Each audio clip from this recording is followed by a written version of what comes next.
Topic is basically आज का SCM का रिवीजन क्लास। रिवीजन क्लास का नाम हमने बहुत इंटरेस्टिंग सोचा, सेवियर, जो लास्ट मोमेंट पे आके आपको बचाता है। करेक्ट। और उसके लिए फिर लोगों भी सोचा एक बहुत इंटरेस्टिंग कि तलवार होगी, उसकी ढाल होगी।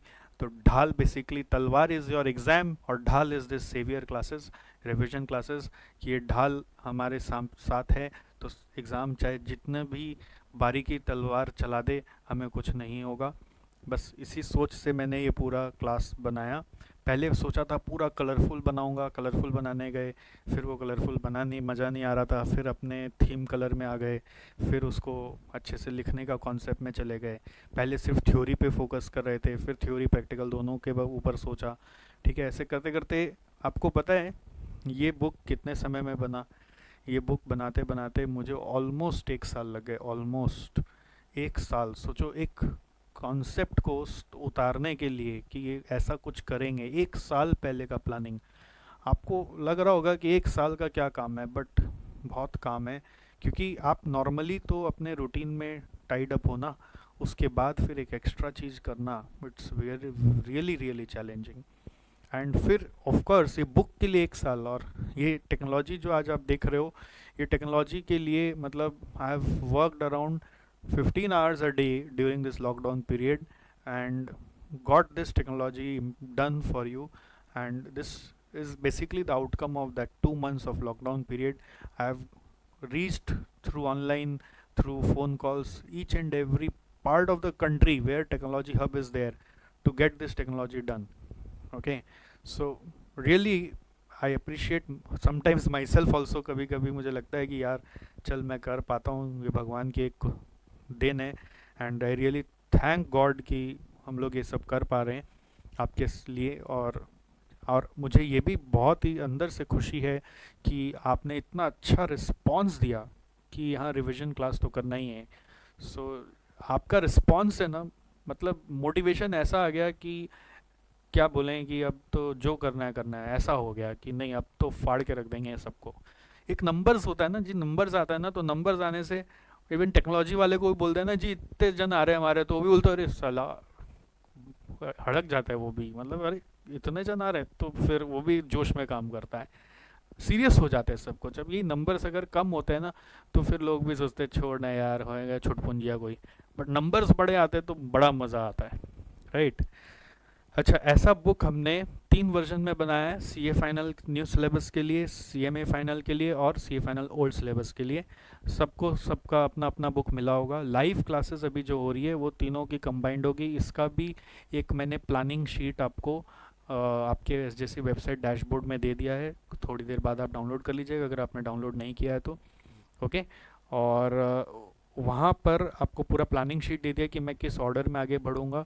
मैंने वहाँ पे स्लॉट वाइज लिखा है। स्लॉट वाइज मेरा प्लानिंग था कि वो डे वाइज होगा, बट मुझे कब लगा कि शायद हो सकता है सिंस मेरा फर्स्ट टाइम है इस कोर्स का, तो वो डे वाइज मैं फॉलो ना कर पाऊँ। Day 1 will may not be equal to slot 1, तो मैंने इसलिए स्लॉट्स लिख दिया। I will try to complete this entire course within this month. I am just planning that कि किसी तरीके से हम लोग इसी महीने के अंदर अंदर इसको ख़त्म कर लें।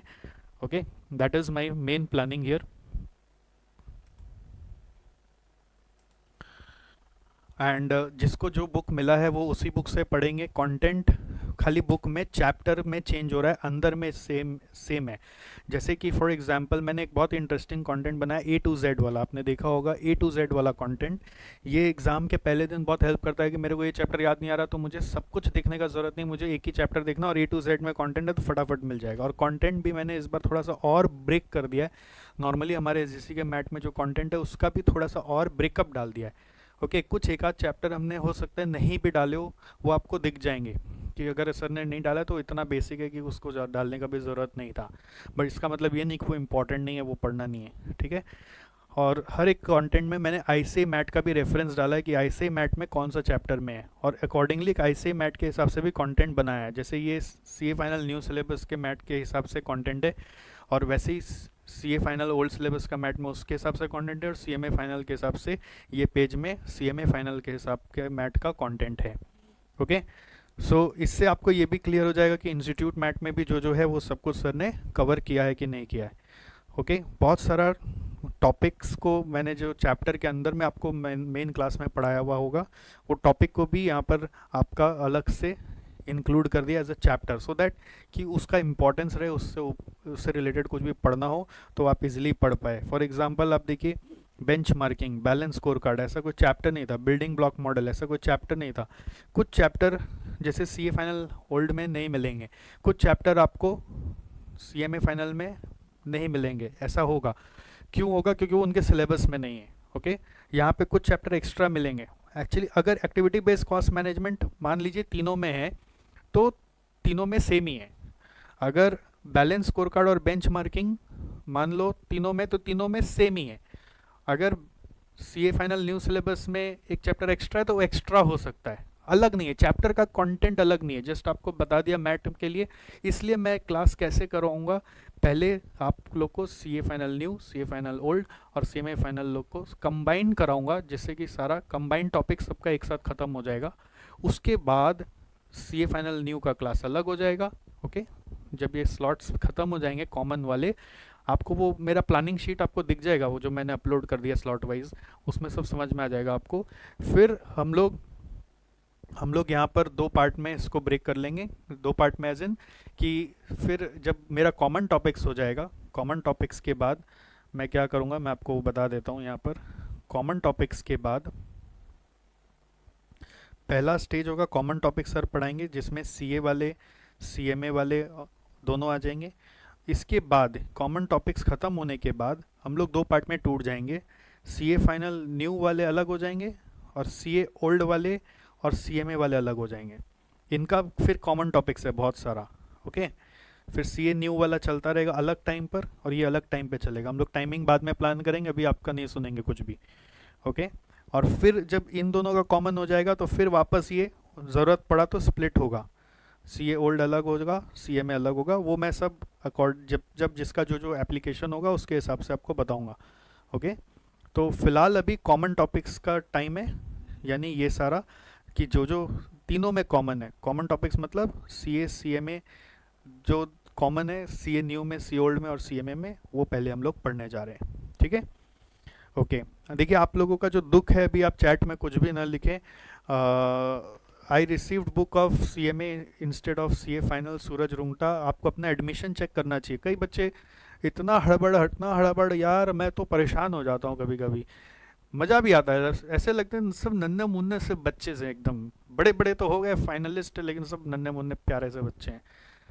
अब एडमिशन अपने को लेना है सी ए फाइनल में तो ले लिया, सी एम ए फाइनल में हड़बड़ में बस देखा रिवीजन क्लास है, यही एडमिशन मारो। अब रिवीजन क्लास के नाम पर सी एम ए का भी था सेम नाम है, C M C M A final, फिर S C M C A final. तो सी ए सी एम ए में कन्फ्यूज़ हो गए और एडमिशन ले डाला सी एम ए में। अब बोल रहे हैं मेरे को सी एम ए का बुक मिला है। तो आपको क्या करना पड़ेगा, केयर में मेल करना पड़ेगा, care@sgc.co.in, और मेल करके अपना एडमिशन को ट्रांसफ़र कराना पड़ेगा कि मेरा सी एम ए से सी एम ए कर दीजिए। तो आपका बुक चेंज हो जाएगा अकॉर्डिंगली अपने आप पोर्टल पे। ठीक है, ओके। सो चलिए भाई, बहुत डिस्कशन कर लिया हमने। और आपने एक और चीज़ देखा होगा कि हमने एक बर्ड्स आई व्यू करके भी बनाया है आपके लिए। बर्ड्स आई व्यू हर एक चैप्टर का जो इस बुक में दिया हुआ है उसका एग्ज़ाम इम्पोर्टेंस दिखा रहा है। कोई कोई चैप्टर आप देखो किसी किसी में एग्ज़ाम में कभी नहीं दिख रहा है, तो इसका मतलब उसको छोड़ देना है, ऐसा नहीं है। नहीं तो मैं चैप्टर डालता ही नहीं यहाँ पर, कभी नहीं आया तो कभी नहीं आएगा, ऐसा मत थ्योरी लगाइएगा। ये भी पढ़ना है, शॉर्ट में पढ़ लेना है वो अलग बात है, थोड़ा इम्फेसिस कम देना अलग बात है, बट छोड़ के नहीं जा सकते हैं, ये चीज़ का ध्यान रखिएगा। इससे बस खाली ये ध्यान पड़ता है कि कोई कोई चीज़ को छोड़ ही नहीं सकते, ऐसा है। जैसे कभी होता है ना कि आप बोल रहे हैं एक्टिविटी बेस को थोड़ा छोड़ देते हैं, बट कैसे छोड़ सकते हैं? 10-10 मार्क हर बार आ रहा है तो इससे इंपॉर्टेंस मालूम पड़ जाता है। बस इसी को फॉलो करना है। ओके, पेपर टोटल कितने मार्क्स का आता है, पहले टर्म में 120 का आया था, इसमें 125 का आया था। वैसे सी ए न्यू में अलग है और सी ए ओल्ड में अलग है और सी एम ए में अलग है। आप अपना मैट को काइंडली फॉलो करें। ओके, इस मैट का प्रिंट आउट रखेंगे ऑफ कोर्स। कुछ बच्चे ये भी बोल रहे थे सर आपने जो वाटर मार्क डलाया उसमें मुझे प्रॉब्लम हो रहा है। भाई आपका हर एक प्रॉब्लम हम नहीं सुन सकते। क्यों? क्योंकि अब वाटर मार्क भाई साहब मैं अगर नहीं डलवाऊँ तो क्या हो, नहीं डलवाऊँ तो भैया पीडीएफ देने का दिल ना करे भैया, फिर सिक्योरिटी रीज़न से फिर ये बुक को तो कोई भी कैसे भी सर्कुलेट कर देगा। तो वाटरमार्क डलवाना जरूरी। वाटरमार्क में इंटेंशनली आपका नंबर डलवा दिया कि आप अपना फ़ोन नंबर पब्लिक में दे दोगे तो फिर मिस कॉल ब्लैंक कॉल बहुत सारे आएंगे, जानबूझ के वाटरमार्क में फ़ोन नंबर डलवाया। और फिर उसके बाद हमने बहुत एक्सपेरिमेंट किया, यहाँ पे डलवा दो, यहाँ पे डलवा देंगे तो बच्चे क्रॉप कर देंगे। फिर सोचा कि नीचे डलवा दो, नीचे डलवा दो, तो सोचा बच्चे क्रॉप कर देंगे। फिर सोचा डायगनल डलवा दो, डायगनल डलाने से बहुत ज़्यादा एरिया कवर हो रहा था, टेक्स्ट बहुत ज़्यादा डिस्टर्ब हो रहा था। तो फिर हमने रिसर्च करके सीधा यहाँ पे हॉरिजॉन्टल डलवा दिया।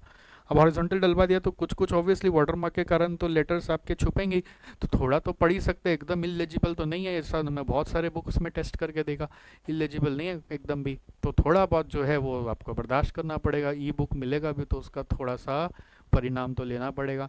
बाद में ये बुक हम लोग प्रिंट विंट कराएंगे तो आप बाय कर सकते हैं यहाँ से, अलग से हार्ड कॉपी मिल जाएगा आपको, उसका नोटिस आपके पास चला जाएगा। Correct? So, okay, I hope every message is clear now. Now, let us begin our today's chapter, relevant costing. देखिए आप लोग जनरली थोड़ा सा सर को ना स्लोली स्लोली सुने हैं, है ना?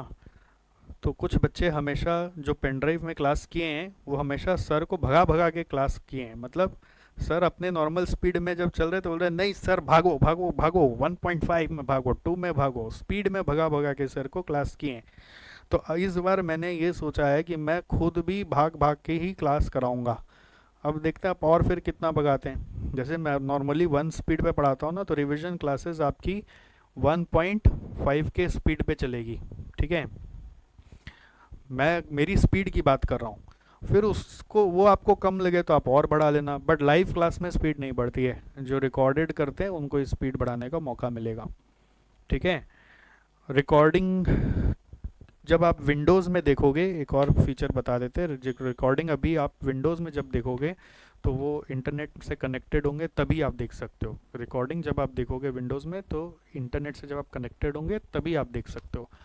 और यदि आप एंड्रॉयड में रिकॉर्डिंग देखोगे तो वहाँ पे हमने एक फ़ीचर डाल दिया, डाउनलोड करके भी आप देख सकते हो। वहाँ पे डाउनलोड का ऑप्शन है, डाउनलोड इन ऐप होगा, विद इन द ऐप ही होगा डाउनलोड। बहुत ज़्यादा डाउनलोड करोगे तो आपका मोबाइल हैवी हो जाएगा, तो ये भी ध्यान रखिएगा। तो धीरे धीरे जो जो दिखते जाएँ उसको डिलीट भी करते जाइएगा, फिर चाहिएगा तो फिर डाउनलोड कर लीजिएगा। ओके, ऐप में आप अभी डाउनलोड करके भी देख सकते हैं, बट विंडोज़ ऐप में रिकॉर्डिंग देखने के लिए भी इंटरनेट चाहिएगा। वो डाउनलोड होके नहीं होगा, वो डायरेक्ट जैसे स्ट्रीम होता है यूट्यूब से वैसे स्ट्रीम होगा। यूट्यूब से नहीं होता है, वो हमारा सर्वर अलग है, बट मैं जैसे एग्जांपल दे रहा हूँ आपको, वो डायरेक्ट स्ट्रीम होके चलेगा। हम लोग कोशिश करें कि विंडोज़ का पहले ये क्लोज वाला प्रॉब्लम सॉर्ट आउट हो जाए तो हम विंडोज़ में भी वो डाउनलोड वाला फीचर डलवा देंगे, ठीक है? So we are working on other new features also. अभी और भी ऐसे ऐसे 2-4 एक्सक्लूसिव फीचर्स हैं जो मतलब हक्का बक्का कर देगा आपको। मैं कोशिश कर रहा हूँ कि आपके सेशन के दौरान ही वो सारे फीचर्स भी इम्प्लीमेंट हो जाए। I am trying my level best. Okay, so जी आइए एक और, हाँ हाँ हाँ भूल ही गए कि आपको एक चीज़ और बताना था कि हम लोग तो हर एक पीडीएफ के साथ साथ एक और अभी कल नया पीडीएफ डाला है, एससीएम क्विज़। वो क्विज़ भी आप वहाँ पर डाउनलोड कर लेंगे अपने वेबसाइट डैशबोर्ड से ही। वो भी डैशबोर्ड में डाला हुआ है, देखिए एससीएम क्विज़। ये 40-41 पेज का है। ये इसलिए बनाया कि रिवीजन क्लास में ऐसे देखिए प्रैक्टिकली आपको बताऊं तो क्वेश्चन सॉल्व करना असंभव है।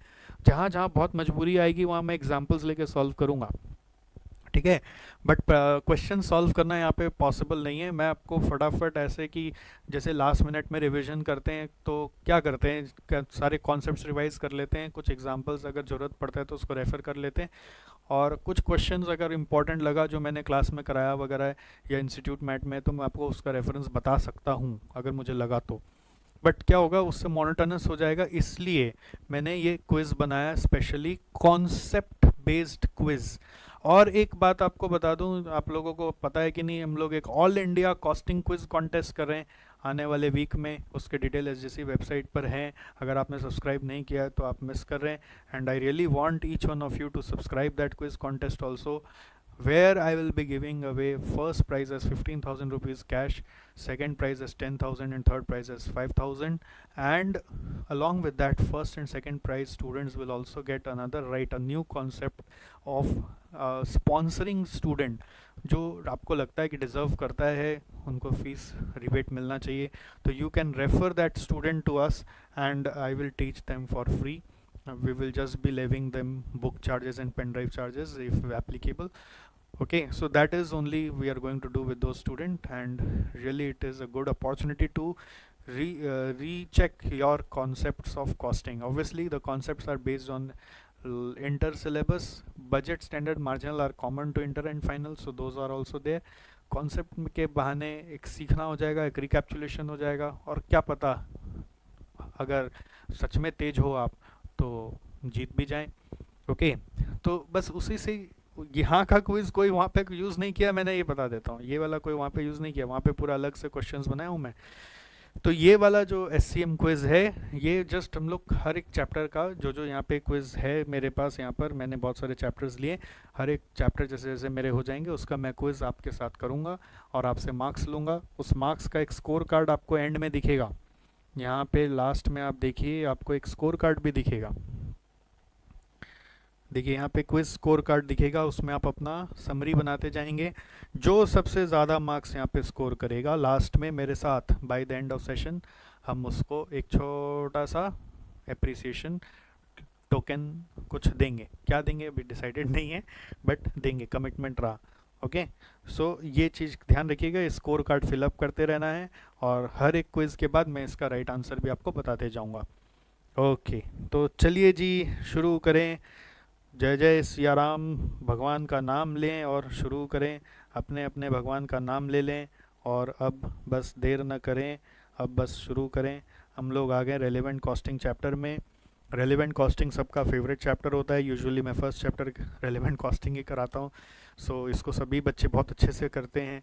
इसमें कभी भी किसी का एब्सेंटिज्म नहीं होता, सबसे फोकस्ड वे में वो करते हैं. बहुत सारे सिचुएशंस भी वो इसमें सीखते हैं.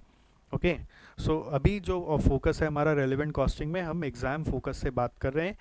एग्ज़ाम फोकस में रेलेवेंट कॉस्टिंग को कैसे समझना है, कॉन्सेप्ट कैसे रिकैप्चुलेट करना है, उसके बारे में मेरे इस समरी नोट्स में मैंने अपने क्लास के जितने नोट्स हैं ऑलमोस्ट उसको इनकॉर्पोरेट कर दिया है. जितने जो समरी नोट्स मैं कई बार आपको बनाने बोलता था ना कि क्लास में आप बनाया करो अपना, तो वही समरी नोट्स मैंने थोड़ा सा अपने तरीके से बनाया है. कुछ और एक्स्ट्रा पॉइंट्स डाल दिए जो आपको क्वेश्चन सॉल्व करने में हेल्प करेगा. हो सकता है ऐसा समरी नोट्स आप अपने लिए पहले से भी बना के रखे हों. ओके, तो आप जस्ट क्रॉस चेक भी कर सकते हो कि आपका सब कुछ ठीक है कि नहीं. मैंने बहुत ही इंटेलिजेंटली बनाया है. कुछ कुछ जगह एक दो एक्स्ट्रा भी डाला है. कुछ कुछ जगह अगर मेरा कुछ यहाँ रह गया है तो मैं आपको डेफिनेटली ड्यूरिंग द सेशन लिखा दूंगा. Okay, so let's start relevant costing. Relevant मतलब मैंने आपको ये चीज़ बताया था कि ये रेलेवेंट कॉस्टिंग हम लोग शॉर्ट टर्म डिसीजन मेकिंग में यूज़ करते हैं. Only for the purpose of short term decisions. One time decision यदि कोई ऑर्गेनाइजेशन को लेना है तो वो रेलेवेंट कॉस्टिंग के हेल्प से डिसीजन लेता है. ओके, वन टाइम डिसीजंस को हम लोग ऑफर बोलते हैं.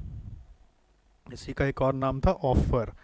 ओके, शॉर्ट टर्म डिसीजन और वन टाइम डिसीजन को हम लोग ऑफर भी बुलाते हैं. Okay, so this is relevant costing. Relevant costing में पहला कॉन्सेप्ट आपको दिख रहा है relevant cost. Relevant cost basically मेरे हिंदी भाषा में तो मैं हमेशा ऐसा बोलता था कि अगर कोई काम करने जाते हैं तो उसके कारण जो एक्स्ट्रा कॉस्ट लग रहा है उसको हम रेलेवेंट कॉस्ट बोलते हैं. ओके, कोई किसी काम को करने जाए तो उसके कारण जो भी एक्स्ट्रा लगे उसको हम रेलेवेंट कॉस्ट बोलते हैं. तो रेलेवेंट कॉस्ट में क्या होता है, फ्यूचर कॉस्ट होता है. कुछ कीवर्ड्स हैं, आप देखिए फ्यूचर कॉस्ट होता है. रेलेवेंट कॉस्ट हर सिचुएशन का अलग होता है, हर ऑफर का अलग होता है. रेलेवेंट कॉस्ट कभी भी सेम नहीं होता. रेलेवेंट कॉस्ट शॉर्ट टर्म के लिए डिसीजन के लिए काम आता है. और रेलेवेंट कॉस्ट में ज़रूरी नहीं है कि सिर्फ कैश आउटफ्लो ही आए. रेलेवेंट कॉस्ट में कैश आउटफ्लो के साथ साथ ऐसे कॉस्ट भी आते हैं जिसमें कोई कैश आउटफ्लो होता नहीं, जिसको हम अपॉर्चुनिटी कॉस्ट बोलते हैं. अपॉर्चुनिटी कॉस्ट मतलब ऐसा कॉस्ट जो रियल में आउटफ्लो नहीं है, बट अगर आप ये काम नहीं करते, दूसरे जगह कुछ और अपना रिसोर्सेज या समय दे देते तो वहाँ से कुछ इनफ्लो आ सकता था. जो इनफ्लो आप सेक्रीफाइस करो वो आपका अपॉर्चुनिटी कॉस्ट है. तो रेलेवेंट कॉस्ट में आपका कैश फ्लो के साथ साथ जो कैश आउटफ्लो है उसके साथ साथ अपॉर्चुनिटी कॉस्ट आता है. अगर किसी काम को करने के लिए कैश फ्लो लग रहा है और अपॉर्चुनिटी कॉस्ट लग रहा है तो दोनों मिलकर उसका रेलेवेंट कॉस्ट बनता है. ओके, रेलेवेंट कॉस्ट में जनरली अगर हम कैटेगराइज करें तो वेरिएबल कॉस्ट जो फ्यूचर में लगने वाले हैं वो सारे रेलेवेंट है. फिक्स कॉस्ट अवॉइडेबल वाले रेलेवेंट है. अवॉइडेबल मतलब जिसको आप चाहो तो इनकर करोगे या फिर चाहो तो नहीं भी कर सकते हो, वो अवॉइडेबल फिक्स कॉस्ट होते हैं. जिसको हम डिस्क्रिशनरी फिक्स कॉस्ट बोलते हैं, जो हमारी इच्छा के ऊपर है. तो ये हम दो हमारे हमेशा रेलेवेंट है, क्योंकि इन दोनों में कैश फ्लो होता है, और अपॉर्चुनिटी कॉस्ट यदि एप्लीकेबल है अब तो वो भी रेलेवेंट है। तो इसलिए मैंने शॉर्ट में क्या लिख दिया, देखिए, cash flow plus opportunity cost, cash flow plus opportunity cost, बस आपको यही ध्यान रखना है। और हमेशा याद रखना है कि रेलेवेंट कॉस्ट मतलब वो एक इंक्रीमेंटल कॉस्ट है, एक एक्स्ट्रा कॉस्ट जो चला के लगेगा। हिंदी में बोले तो हम कैसे बोलते हैं कि मेरे किसी काम करने के कारण जो चला के कॉस्ट लगा वही मेरे लिए रेलेवेंट कॉस्ट है। ठीक है, जैसे मैंने आपके लिए इस कोर्स का फीस 100 रुपये क्यों रखा, मेरे इसके पीछे दिमाग जो था वो रेलेवेंट कॉस्टिंग का था।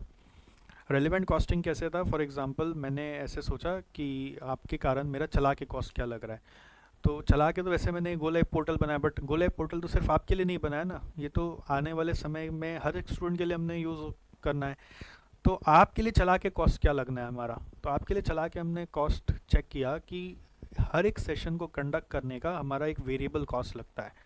वो वेरिएबल कॉस्ट जो डिपेंड करता है, एक हम लोग जब आपके साथ क्लास ले रहे हैं तब भी, उसके समय पर भी, और दूसरा आप जितनी देर क्लास देख रहे हो उसके ऊपर, दो चीज़ हमारा कॉस्ट लेता है। एक, हम जब आपको क्लास दे रहे हैं, जैसे हम 2 घंटे की क्लास देंगे तो 2 घंटे का कॉस्ट है, और आप 2 घंटा उसे वॉच करोगे तो उसका कॉस्ट है। तो उसका कॉस्टिंग मैंने कैलकुलेट किया, और उसके हिसाब से मुझे लगा कि आधा मैं स्पॉन्सर करता हूँ, आधा आप करें, मैंने ऐसे सोचा। तो मेरे को लगा कि हाँ, 100 रुपया एक बार के लिए सही है, अगर जितना सेशन मैं सोच के चला था उतने ही सेशन में ये क्लास ख़त्म हो जाए, तो मैंने तो ऐसे ही किया। अब आप बोलेंगे वाह अरे भैया सिर्फ 100 रुपया, बट वो तो वेरिएबल है ना, इसका में उसमें भी आधा आप दे रहे हो आधा मैं दे रहा हूँ। उसके बाद इसका जो फिक्स कॉस्ट होता है इस प्रोजेक्ट का वो बहुत बड़ा है, वो फिक्स कॉस्ट की गिनती सब मिलियंस में आती है। तो वो आपके लिए ऊपर एप्लीकेबल नहीं मैं करा सकता था। शॉर्ट टर्म के लिए आपके लिए एक छोटा सा कोर्स बनाना है, तो मैं सिर्फ ऐसे ही चला दिया। तो जस्ट मैंने आपको आइडिया दिया कि कैश फ्लो आउटफ्लो के बेसिस पर कैसे हम लोग कॉस्ट सोचते हैं। नेक्स्ट आता है irrelevant cost. Irrelevant cost is what, irrelevant cost मतलब रेलिवेंट कॉस्ट का अपोजिट सोचना शुरू करिए। कॉस्ट वो जो चेंज ना हो, जिसका कोई डिसीजन मेकिंग पे असर ना है। जनरली हम लोग कमिटेड फिक्स कॉस्ट को इरेलीवेंट मानते हैं, और संक कॉस्ट जो इनकर हो चुके हैं उसको इरेलीवेंट मानते हैं। ओके, जो लग चुका है और जो किसी भी कीमत पे लगेगा। जैसे मैंने आपको बोला ना, गो लाइव प्लेटफॉर्म, ये प्लेटफॉर्म को बनाने का एक बहुत बड़ा फिक्स कॉस्ट है, तो वो तो किसी भी कीमत पे लगना ही है, क्योंकि हम लोग एसजीसी में अभी लाइव फेस टू फेस पढ़ा नहीं पा रहे, तो अल्टरनेट फेस टू फेस अभी कोविड सिचुएशन में यही था और कोई ऑप्शन नहीं था। और फिर बाकी सब सारे सिचुएशन हमें सिक्योरिटी रीजंस के कारण सही नहीं लग रहे थे, तो ये सिचुएशन से बेटर कुछ था नहीं, तो ये फिक्स कॉस्ट हमारा इररिलेवेंट है। और बाकी जो आपको पढ़ाने का जो अलग से हमारा बैंडविड्थ कॉस्ट वगैरह लगेगा, सर्वर कॉस्ट वगैरह लगेगा, वो हमारे लिए रेलेवेंट है। ओके, और इसके अलावा पुराने जो जो कॉस्ट लग गए हमारे, ओके, वो सारे के सारे संक है। जैसे फॉर इंस्टेंस आपके जो रेगुलर क्लास के कोर्स फीस या क्रैश कोर्स के कोर्स फीस लग गए, वो सारे संक कॉस्ट है, उसका इससे कोई ताल्लुकात नहीं है। वो ये रिवीजन क्लास करना है कि नहीं करना है, इसका डिसीजन मेकिंग यदि आप उस फीस को पे किया था कितना, उसके बेस पे करो, तो आप सेंसिबल डिसीजन मेकिंग नहीं कर रहे हो। ओके, तो पास्ट का कॉस्ट को याद करके फ्यूचर का डिसीजन हम नहीं लेते हैं। ओके, एंड हमारे जैसे अभी एसजीसी का रेंट वेंट जो लग रहा है वो सब तो कमिटेड है, वो सब फेस टू फेस के लिए भी तो अभी भी है, अभी तो हम फेस टू फेस पूरी तरीके से बंद नहीं कर सकते ना किसी भी कारण से, अभी मालूम नहीं आने क्या वाले सिनेरियो में क्या होने वाला है, तो वो सारा इरेलीवेंट है। सो इरेलीवेंट कॉस्ट का हमेशा क्या रखना है कि काम करो तो भी लगेगा, काम ना करो तो भी लगेगा, करो तो भी लगेगा, ना करो तो भी लगेगा। आप चाहो तो हिंदी में ये सब छोटा छोटा लग सकते हो, जैसे लिख सकते हो, ये आपको और हेल्प करता है। रेलिवेंट कॉस्ट क्या है, जो एक्स्ट्रा लगेगा, और इरेलीवेंट कॉस्ट क्या है, जो काम करो तो भी लगेगा, काम ना करो तो भी लगेगा। इसलिए इसका एक्स्ट्रा अमाउंट कभी नहीं आता। एक्स्ट्रा अमाउंट इसका हमेशा, यानी कि जिसको हम लोग चेंज बोलते हैं, वो हमेशा जीरो आता है। Extra amount is always equal to change between two situation which is always equal to zero. So जो भी कॉस्ट चेंज नहीं हो रहा हो वो हमेशा याद रखना इरेलीवेंट है।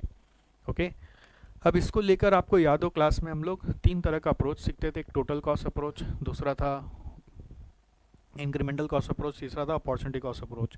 टोटल कॉस्ट अप्रोच में जितने रेलिवेंट इरेलीवेंट कॉस्ट है सबको लिख के हम लोग कंपेयर करते हैं, और इंक्रीमेंटल कॉस्ट में दो टोटल कॉस्ट का जो दोनों सिचुएशन का लिखा गया उसका डिफरेंस को लेके देखते हैं कि हम लोग ऑफ़र को एक्सेप्ट करें कि रिजेक्ट करें। इंक्रीमेंटल कॉस्ट अप्रोच में जब आते हैं ना, तो इरेलीवेंट कॉस्ट अपने आप हट जाता है, वो ज़ीरो हो जाता है, इरेलीवेंट कॉस्ट अपने आप gets cancelled out, automatically it gets cancelled out. Okay. और थर्ड अप्रोच आता है अपॉर्चुनिटी कॉस्ट अप्रोच, जो मैं इम्फेसिस दे के इस चैप्टर में आपको सिखाता था, जिसका एक फॉर्मेट था cost to be incurred at benefit loss less benefit achieved, या तो cost to be incurred at benefit loss due to the offer less benefit achieved due to the offer, जिसमें बेनिफिट लॉस्ट आपका opportunity cost है, benefits achieved आपका opportunity gain है। और इसको सोचने के वक्त आपको सिर्फ और सिर्फ रेलिवेंट कैश फ्लोज पे ध्यान देना है, इररेलेवेंट आइटम्स को मैनुअली ओमिट करके अपना प्रेजेंटेशन बनाना है। तो उसके बारे में बेसिक यहाँ पे लिखा हुआ है, उसके प्रेजेंटेशन पे भी मैं नहीं जा रहा हूँ, इसके सम्स जो आपको क्लास में कराए गए आप उसको देख लेंगे। Total cost approach considers relevant and irrelevant cost, both, everything will come. Now always follow total cost approach only when you have the full details। जैसे एक सम होता था क्विक कॉम्प फास्टर कॉम्प का क्लास में कराया हुआ, आप उसको जरूर से एक बार देखिएगा, उसके कुछ डाउट्स रह जाते हैं। आप कभी कभी उसमें देख लेते हो कि कुछ इरेलीवेंट कॉस्ट आपको रेलिवेंट लगने लगता है और आप उसमें टोटल अप्रोच से प्रेजेंटेशन करने का कोशिश करते हैं। तो टोटल अप्रोच तभी लगाइएगा जब सारी डिटेल टोटल अमाउंट में अवेलेबल है। पर यूनिट में अगर डिटेल अवेलेबल है और टोटल नहीं निकल पा रहा है किसी कारण से, तो टोटल अप्रोच में मत जाइए। टोटल अप्रोच हमेशा टोटल अमाउंट को लेके चलिए। इंक्रीमेंटल और अपॉर्चुनिटी वैसे बेस्ट माना जाता है। जैसे आपने देखा होगा रेलिवेंट कॉस्टिंग में मैंने ज़्यादा से ज़्यादा अपॉर्चुनिटी कॉस्ट कराया, बट इसके बाद जब भी रेलिवेंट कॉस्टिंग का यूज़ आता है तो हम लोग इंक्रीमेंटल अप्रोच में ज़्यादा जाते हैं। इंक्रीमेंटल अप्रोच में जो आइटम चेंज नहीं हो रहा उसको लिखने का भी ज़रूरत नहीं है, वो ऑटोमेटिक ज़ीरो हो गया वो भी ठीक है, बट हम लोग उसको लिखते नहीं है, खाली नया नया वाला लिखते हैं। और अपॉर्चुनिटी कॉस्ट अप्रोच में आपका एक फॉर्मेट है, उसका फॉलो करते हैं। डिसीजन मेकिंग करते वक्त जैसे कि मैंने हमेशा आपको सिखाया, फाइनेंशियल के साथ साथ नॉन फाइनेंशियल भी देखना चाहिए।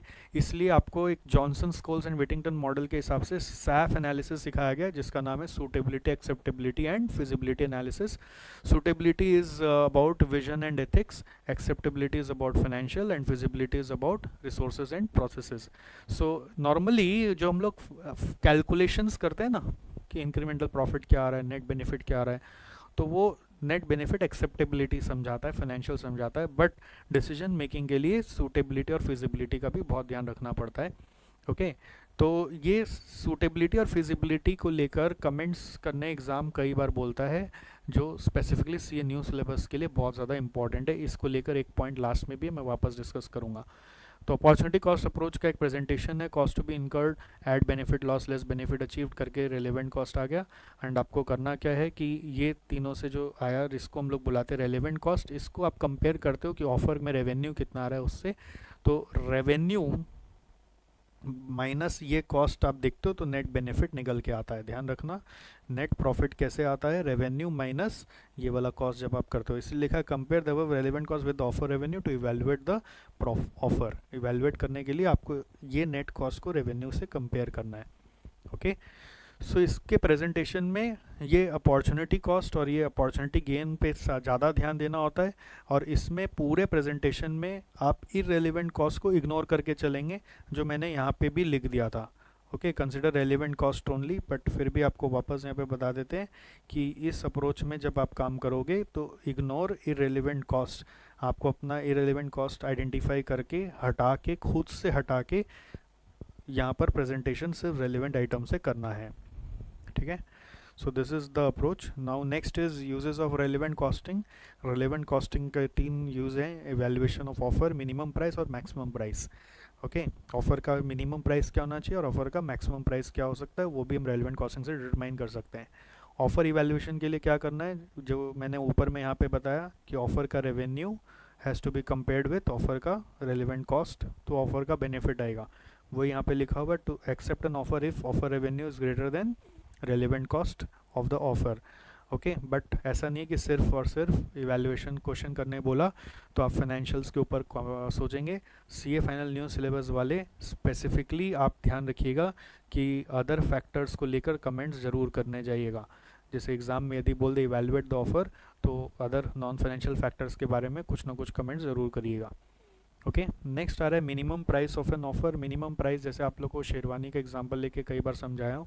अभी जैसे आपको बताया मैंने, ये गो लाइव का आपसे जो सिर्फ लाइव क्लास का मैंने 100 रुपया क्यों लिया, मैं सोचा कि 50% मैं स्पॉन्सर करूँगा, वो अलग बात है, बट मेरे कैलकुलेशन में कैसे आया कि सिर्फ जो मेरा चला के आपके कारण कॉस्ट लग रहा है वही उठ जाए।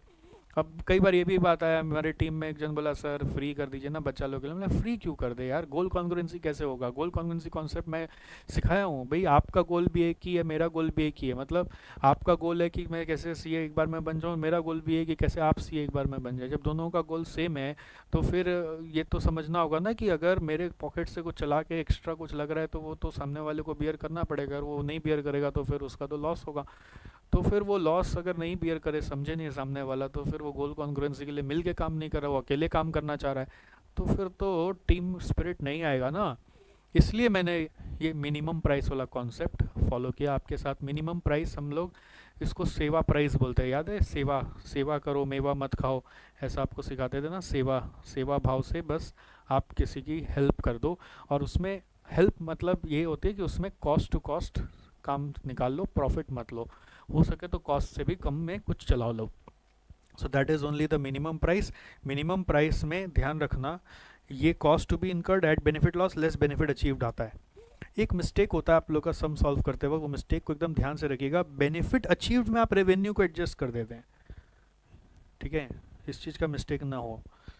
जैसे ऑफर का रेवेन्यू आता है ना, तो आप सोचते हैं वो बेनिफिट अचीव हो गया, देखो ऑफर का revenue is benefit achieve. No no no no no no, offer के लिए चला के खर्च क्या लगा? बेनिफिट लॉस्ट इज ऑफर के कारण जो काम हम छोड़ के आ रहे हैं उसका क्या कमाई हो सकता था, वो बेनिफिट लॉस यहाँ पे ऐड किया। और बेनिफिट अचीव मतलब ऑफर के कारण कहीं दूसरा जगह मेरा कोई खर्चा लग सकता था, वो खर्चा बचा तो वो यहाँ पे एडजस्ट किया।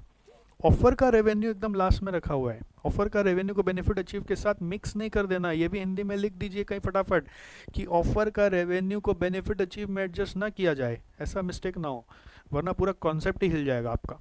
ओके, तो मिनिमम प्राइस ऑफ ऑफर में ध्यान रखना रेलेवेंट कॉस्ट लेना है। Cost to be incurred add opportunity cost मैंने लिखा है क्योंकि ये स्टैंडर्ड बन गया है। अगर बेनिफिट अचीव भी हुआ तो वो भी माइनस कर लेना है, ध्यान रखेंगे। बेनिफिट अचीव भी होगा तो वो भी माइनस कर लेंगे, लेस बेनिफिट्स अचीव जिसको आप अपॉर्चुनिटी गेन बोलते हैं, तो ये भी आप एक ऐड करके रख सकते हैं। ओके, बट मिनिमम प्राइस में प्राइस ही जब निकाल रहे तो ऑफर का रेवेन्यू कैसे घुसा सकते हैं? रेवेन्यू माने भी तो प्राइस ही होता है ना, तो वो मिस्टेक नहीं होना चाहिए। और मिनिमम प्राइस मैंने हमेशा आपको कैसे समझाया, याद करो, 2 PL बना के बताया था कि विदाउट ऑफर क्या होता है, विथ ऑफर क्या होता है। हमेशा याद रखो मिनिमम प्राइस एक ऐसा प्राइस है जिसपे ऑफर आने के कारण हमारे कोई नुकसान ना हो, ऐसा है मिनिमम प्राइस। जैसे ऑफर होने के कारण हमारा कोई नुकसान ना हो, यानी ऑफर नहीं होता तो हमारा एक PL होता, उस PL में नेट पोजीशन आता, तो नेट पोजीशन विथ और विदाउट ऑफर सेम होना चाहिए, यही हमारा मिनिमम प्राइस का फंडा है। और इसको हम लोग इनडिफरेंट प्राइस भी बुलाते हैं। मिनिमम प्राइस मतलब ऐसा प्राइस जिसपे हम इनडिफरेंट होंगे। फॉर एग्जांपल, यदि मैं ऑफर किए बिना, देखना विदाउट ऑफर, अगर किसी की तरह से नेट में किस अपने रिसोर्सेज से 50 रुपये कमा सकता हूँ, तो ऑफ़र का मिनिमम प्राइस में, मान लीजिए ऑफ़र के कारण चला के कॉस्ट लगने वाला है 20 रुपीज़, तो आप बता दीजिए मिनिमम प्राइस यहाँ पे क्या होगा? आपको जल्दी से सोचिए यहाँ पे मिनिमम प्राइस क्या होगा। यहाँ पे अगर विदाउट ऑफ़र मेरा नेट पोजीशन 50 रुपया आने वाला है, ओके, विदाउट ऑफ़र मेरा नेट पोजीशन 50 रुपया आने वाला है, ओके, और ऑफ़र के कारण चला के कॉस्ट लग रहा है 20, तो आप ही बता दीजिए कि मेरा यहाँ पर मिनिमम प्राइस क्या होगा। जल्दी से चैट में टाइप कर दीजिए, मैं वेट कर रहा हूँ, जल्दी से चैट में टाइप कर दीजिए कि यहाँ पे मिनिमम प्राइस क्या होगा। जल्दी जल्दी जल्दी जल्दी जल्दी जल्दी जल्दी, मिनिमम प्राइस क्या होगा? मिनिमम प्राइस क्या होगा? जल्दी आंसर टाइप करिए चैट में, जल्दी आंसर टाइप करिए। ऑप्शन 1 20, ऑप्शन 2 70, कुछ लोग 20 बोल रहे हैं।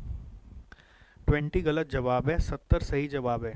थैंक यू थैंक यू, 70 सही जवाब है। नहीं नहीं नहीं, देखो यही इसीलिए तो ये एग्जाम्पल बनाया बेटा कि आप सोचते बस ऑफ़र का कॉस्ट मुझे चाहिए, आपका यही गड़बड़ हो जाता है। आप सोचते हैं बस मुझे ऑफ़र का कॉस्ट चाहिए, ऐसा नहीं है मिनिमम प्राइस का कॉन्सेप्ट। मैं अगर ऑफ़र नहीं होता तो 50 रुपये नेट कमाता ना, ये नेट मतलब नेट प्रॉफिट है, मेरा बेनिफिट है, ठीक है। मैं 50 रुपये यहाँ पे नेट कमाता, तो अभी तो यहाँ पर कुछ भी कमाई नहीं हो रही ऑफर होने से। ऑब्वियसली आपको ये समझना होगा म्यूचुअली एक्सक्लूसिव है कि ये कर रहे तो वो नहीं कर पाएंगे, तो यहाँ पे मुझे किसी भी हालत में 50 रुपये चाहिए ही चाहिए। यही मिनिमम प्राइस का मेन फंडा है, it has to be cost plus benefits lost.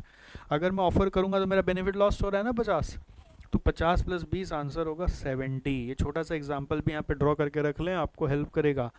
ठीक है, इसीलिए मैंने यहाँ पे लिखा था price where there will be an indifference to accept और रिजेक्ट एन ऑफर। इनडिफरेंस होना चाहिए, मतलब मैं जब विदाउट ऑफर जो कमा सकता हूँ वो कमाई मेरे को विथ ऑफर भी चाहिए।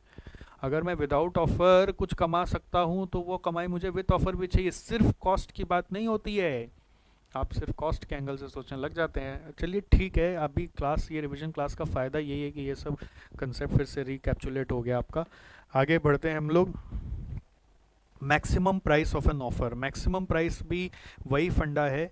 मिनिमम प्राइस जनरली क्या ना, हम सोच रहे हैं कि हम कस्टमर से कितना ले सकते हैं, how much we can take from our customer. But maximum price जब हम सोच रहे हैं तो हम ऐसे सोच रहे हैं कि हम किसी बाहर वाले को कितना रुपया दे सकते हैं। What is maximum price? हम किसी को कितना रुपया दे सकते हैं, मैक्सिमम हम कितना दे सकते हैं। इसका एग्जांपल मैं ऐसे समझाता हूँ कि सोचिए मैं अपने बिजनेस में आज साल का 10 लाख रुपया कमाता हूँ। ठीक है, अपने बिजनेस में आज साल का 10 लाख कमाता हूँ।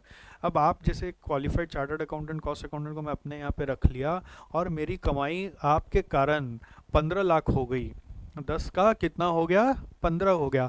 तो फिर आपको मैं मैक्सिमम पैकेज कितना ऑफर कर सकता हूँ? आपके कारण मेरी कमाई 10 का 15 यदि हो जाए तो मेरा जो एक्स्ट्रा आया वो मैं आपको दे सकता हूँ। तो maximum price is what? Extra income. Okay, minimum price is my extra cost. Short में बोलूँ तो what is my minimum price? Minimum price is my extra cost. ध्यान दीजिए, what is my minimum price? Minimum price is my extra cost और maximum price is what? My extra income. Maximum price is my extra income. Just pay attention, minimum price is my extra cost but maximum price is my extra income. जो मैं extra कमाया वही आपको दे सकता हूँ। इसका एक सम कराता था एलपीजी सिलेंडर वाला, वो सिलेंडर वाला सम देख लीजिएगा कि फ्रेंडली यूनिट को आप कितना ज़्यादा से ज़्यादा दे सकते हैं। तो जो मेरे पास एक्स्ट्रा इनकम आया वही मैं उसको ज़्यादा से ज़्यादा प्राइस दे सकता हूँ। तो relevant gain is your maximum price, additional income due to the offer, price at which net position with and without offer will be same, price where there will be an indifference to accept or reject the offer। ये दोनों same ही लिख दिया मैंने। अच्छा, maximum price के concept में एक चीज़ और, ये ट्रांसफर प्राइसिंग चैप्टर में बहुत काम आता है।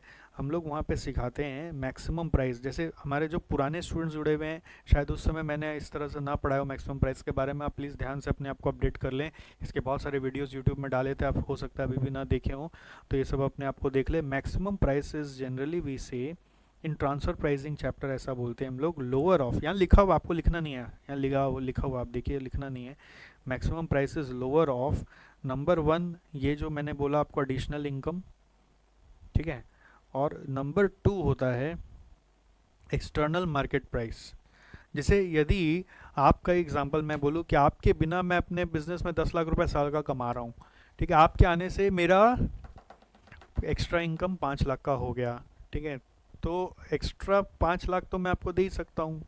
और अगर आप जैसा स्किल का आदमी बाज़ार में 3 लाख में मिलता है तो मैं आपको मैक्सिमम कितना दूंगा? मैं कमा रहा हूँ आपसे 5, बाज़ार में मिल रहे 3, तो ऑब्वियसली प्रूडेंस बोलता है मैं 3 से ज़्यादा खर्चा करूँगा ही नहीं, तो ऑब्वियसली मैं आपको लोअर ऑफ दूंगा। कौन सा? 3 लाख और 5 लाख, यानी कि एडिशनल इनकम जो जनरेट किया वो, या फिर जो बाज़ार का प्राइस है वो। ओके, मैक्सिमम प्राइस मतलब मेरे पास जो एक्स्ट्रा फ़ायदा आया वो तो एक बेसिक कॉन्सेप्ट है। बट अगर वही रिसोर्स बाज़ार में सस्ता में मिलता है तो मैं पूरा, फिर जब मेरे पास आया वो क्यों दूंगा? जो बाज़ार का प्राइस है वही दूंगा। अगर बाज़ार में मान लो 8 लाख में मिलता है तो मैं 5 से ज़्यादा नहीं दूंगा, क्योंकि आपके कारण मेरा फ़ायदा 5 का ही है, तो बाज़ार में ओवर प्राइस चल रहा है, हम देंगे नहीं। ओके, तो आपको ये ध्यान रखना है, लोअर ऑफ एडिशनल इनकम और एक्सटर्नल मार्केट प्राइस। EXT मतलब क्या है? External market price. इस चीज़ का आप ध्यान दें, EXT मतलब क्या है? External market price. खाली मार्केट प्राइस रहने दो, देखो लिखा हुआ है, if there is regular market for the item or service to be bought then the maximum price will be lower of incremental profit or external market price. Fine. So next concept आ रहा है opportunity cost. Opportunity cost का meaning पूरा अच्छे से समझ लीजिए। Opportunity cost में हम लोग बोलते हैं it is the highest amount of benefits sacrificed, highest amount of benefit sacrifice. As you can see यहाँ पे हाईएस्ट वर्ड लिखना जरूरी है, ध्यान से रखना, क्योंकि अगर मान लीजिए मैं एक काम करने जा रहा हूँ, ऑफ़र है, यदि ऑफ़र करने के अलावा मेरे पास क्या तो मैं ऑफ़र करूं, या तो फिर मेरे पास ऑप्शन में A B C D 4 option है, तो मैं सब म्यूचुअली एक्सक्लूसिव है, ध्यान रखना। तो चारों को छोड़ के ए कर रहा हूँ ऐसा मत सोचो कभी भी। मैं चारों तो नहीं करता ना, ए बी सी डी भी म्यूचुअली एक्सक्लूसिव है, तो इनमें से मैं कौन सा कर रहा था? अगर ऑफ़र नहीं कर रहा था तो जो मेरे को हाईएस्ट इनकम दे रहा होता, ठीक है, वो ही मैं कर रहा होता। अगर ऑफ़र नहीं कर रहा होता तो जो इनमें से हाईएस्ट इनकम मुझे दे रहा होता वो मैं कर रहा होता। ध्यान दे रहे हैं ना आप? तो इसलिए ऑफ़र का जो अपॉर्चुनिटी कॉस्ट है, opportunity cost is not the income of A B C and D, not all of the income, but only the highest income what I am losing. Okay, अगर ये हाईएस्ट इनकम सी में आ रहा है तो मैं सिर्फ सी का इनकम को अपॉर्चुनिटी कॉस्ट मानूंगा, इसलिए मैंने लिखा हुआ है it refers to highest amount of benefit sacrifice or income forgone from the next best alternative. Alternative word मतलब ही म्यूचुअली एक्सक्लूसिव होते हैं सारे, while selecting a particular course of action. Okay, अब ये भी एक चीज़ है, यहाँ पे जब इनकम कैलकुलेट करना होगा ना, तो उसमें एक ध्यान देना है कि यहाँ पे जब भी इनकम कैलकुलेट करेंगे उसमें सिर्फ और सिर्फ रेलिवेंट आइटम्स आएंगे, ध्यान रहेगा, सिर्फ रेलिवेंट आइटम्स, इसमें इररेलेवेंट चीज़ नहीं आना चाहिए। अपॉर्चुनिटी कॉस्ट अप्रोच का खासियत ये है कि यहाँ पे कोई भी आइटम इररेलेवेंट हो ही नहीं सकता, इसलिए मैंने यहाँ पे लिखा हुआ है second line, income forgone is the contribution lost or relevant income only. यहाँ पे रेलिवेंट वर्ड इंपॉर्टेंट है, ठीक है, रेलिवेंट इनकम ओनली। सो यहाँ पर सिर्फ रेलिवेंट आइटम से आपको इनकम कैलकुलेट करना है। नेक्स्ट आ जाइए, नेक्स्ट बेस्ट ऑल्टरनेटिव हम लोग वर्ड यहाँ पे क्यों यूज़ करते हैं इन जनरल यहाँ पे from the next best alternative, क्योंकि अगर ऑल्टरनेटिव्स बहुत सारे हैं तो इनमें से कोई एक ही आदमी कर रहा होता ना, इंसान कोई भी अगर कर रहा होता तो इनमें से कोई एक ही कर रहा होता, तो implies when there are multiple alternatives you select the alternative with highest income. Okay, opportunity cost सोचने के लिए हमेशा याद रखिएगा, अगर मैं किसी ऑफ़र का अपॉर्चुनिटी कॉस्ट सोच रहा हूँ, इस ऑफ़र का अपॉर्चुनिटी कॉस्ट सोच रहा हूँ, ध्यान सुनो आप, इस ऑफ़र का यदि मैं अपॉर्चुनिटी कॉस्ट सोच रहा हूँ तो इस अपॉर्चुनिटी कॉस्ट में इस ऑफ़र का कोई भी कैश फ्लो को कंसिडर नहीं किया जाए। क्यों? क्योंकि हमारा प्रोसेस ऑफ इवैल्यूएशन कैसे होता है, मैंने यहाँ पे दिखाया ना आपको। अब देखिए यहाँ पे क्या लिखा था, कैश फ्लो मतलब उस ऑफ़र का कैश फ्लो, यानी उस ऑफ़र का cost plus opportunity cost. Opportunity cost में कैश फ्लो को मत घुसा दीजिए, दोनों को मिक्स कर देते हैं आप कई बार, बस इस चीज़ का मिक्सिंग ना हो।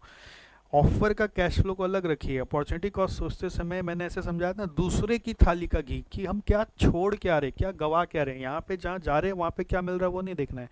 सो opportunity cost should be understood only with respect on alternative, while thinking of it do not consider the cash flow of the alternative whose opportunity cost is being computed.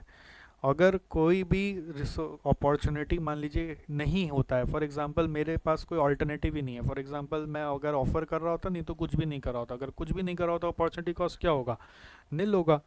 Okay, so अब if no alternative is specified we find the opportunity cost of resource being idle. अगर जैसे कभी कभी ऐसा होता है question में, ये पॉइंट को कैसे समझाता हूँ मैं, एक बार ध्यान से सीख लीजिए आप। जैसे कभी ऐसा केस हो गया कि हमारा क्वेश्चन बोल रहा है कि हमारे पास एक मशीन है जिसमें हम प्रोडक्ट एक्स बना सकते हैं, प्रोडक्ट वाई बना सकते हैं, ठीक है।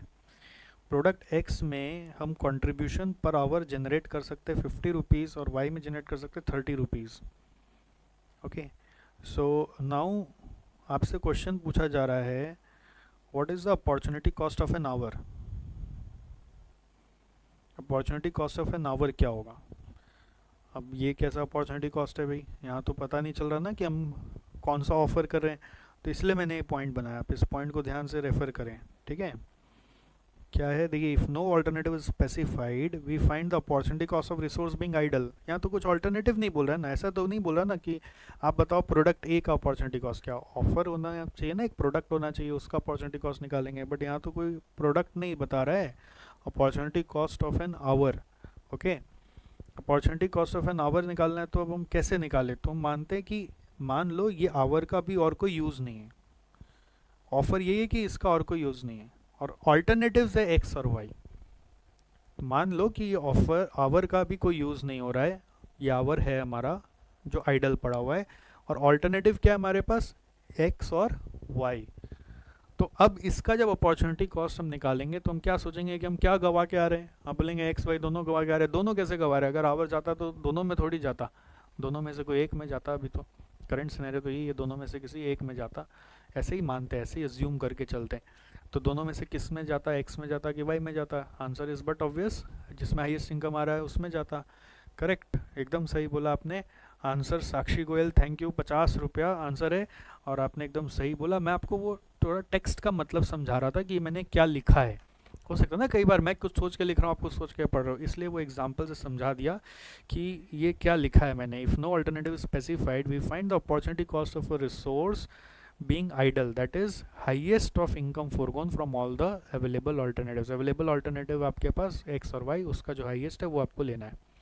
ओके, नेक्स्ट क्वेश्चन ऐसी जनरल में अपने बात करते हैं कि कंसिडर क्यों करते हो अपॉर्चुनिटी कॉस्ट। इसलिए कि कोई भी काम करने के पहले यदि अपॉर्चुनिटी कॉस्ट सोच लिया जाए तो बाद में उस काम को करने का गिल्ट नहीं होता, ऐसा महसूस नहीं होता कि इससे अच्छा हम वो कर लेते वो कर लेते। अगर वो कर लेते तो पहले ही सोच लेते तो बाद में दुख नहीं होता ना। तो अपॉर्चुनिटी कॉस्ट का एक और नाम है, यहाँ पे गिल्ट वर्ड इंपॉर्टेंट है बस। अपॉर्चुनिटी कॉस्ट का एक और नाम है as you know shadow price और मार्जिनल वैल्यू ऑफ रिसोर्स। ये चीज़ हम लोग तब निकालते हैं जब कोई रिसोर्स हमारे पास लिमिटेड है। लिमिटेड रिसोर्स के लिए हम लोग अपॉर्चुनिटी कॉस्ट निकालते हैं। Okay, supply is less than demand और अवेलेबिलिटी और रिक्वायरमेंट, मतलब जितना आपको चाहिए उतना मिल नहीं रहा, तब उसके लिए शैडो प्राइस सोचते हैं कि हमारा कोई रिसोर्स है, हम इसको कहाँ लगाएं अभी हम सोच नहीं पा रहे, बट इसका कोई कीमत है कि नहीं है, इम्पॉर्टेंट कीमत है कि नहीं है, टाइम इसका वैल्यूएबल है। ये रिसोर्स का मान लीजिए अगर क्वांटिटी वैल्यूएबल है तो मैं इसको कहाँ यूज़ करूँ ये मैं सोच नहीं पा रहा, तो इसका बेनिफिट्स देखूंगा कि कहाँ पे इसका बेस्ट यूज़ है। तो जो बेस्ट यूज़ है वो इस रिसोर्स का प्राइस है, शैडो प्राइस बुलाते हैं। एक होता है मार्केट प्राइस। मार्केट प्राइस मतलब मैंने रिसोर्स कितना मिला है, जैसे मेरे लेबर आवर्स मार्केट से लाते हैं तो 50 रुपये पर आवर में आ जाते हैं, बट इस 50 रुपये पर आवर में जो कॉस्ट लग रहा है उसको नहीं देखना अपॉर्चुनिटी कॉस्ट में। अपॉर्चुनिटी कॉस्ट में कभी भी ये 50 रुपया में आ रहा है वो नहीं देखो, अपॉर्चुनिटी कॉस्ट में उसका कॉस्ट मत देखो। अपॉर्चुनिटी कॉस्ट में हमेशा देखो कि इसके कारण क्या कमा लेते हैं आप। एक्स में जाते, वाई में जाते, एक्स में जाते 100 रुपये आता, वाई में जाते 200 रुपये आता। तो ये जो आपका 1 घंटा है जो आता बाजार में 50 रुपये में वो छोड़ दीजिए, बट आप इससे क्या कर सकते हो। आप 100 रुपया या 200 रुपया कमा सकते हो, तो आप क्या कमाते, 100 कमाते कि 200 कमाते? ऑफ कोर्स 200 कमाते, तो 200 आपका ये शैडो प्राइस रखता है। शैडो प्राइस मतलब ये रियल प्राइस नहीं है, शैडो प्राइस मतलब इसमें इसकी कमाने की शक्ति 200 रुपये की है। तो लिमिटेड रिसोर्स के लिए निकालते हैं।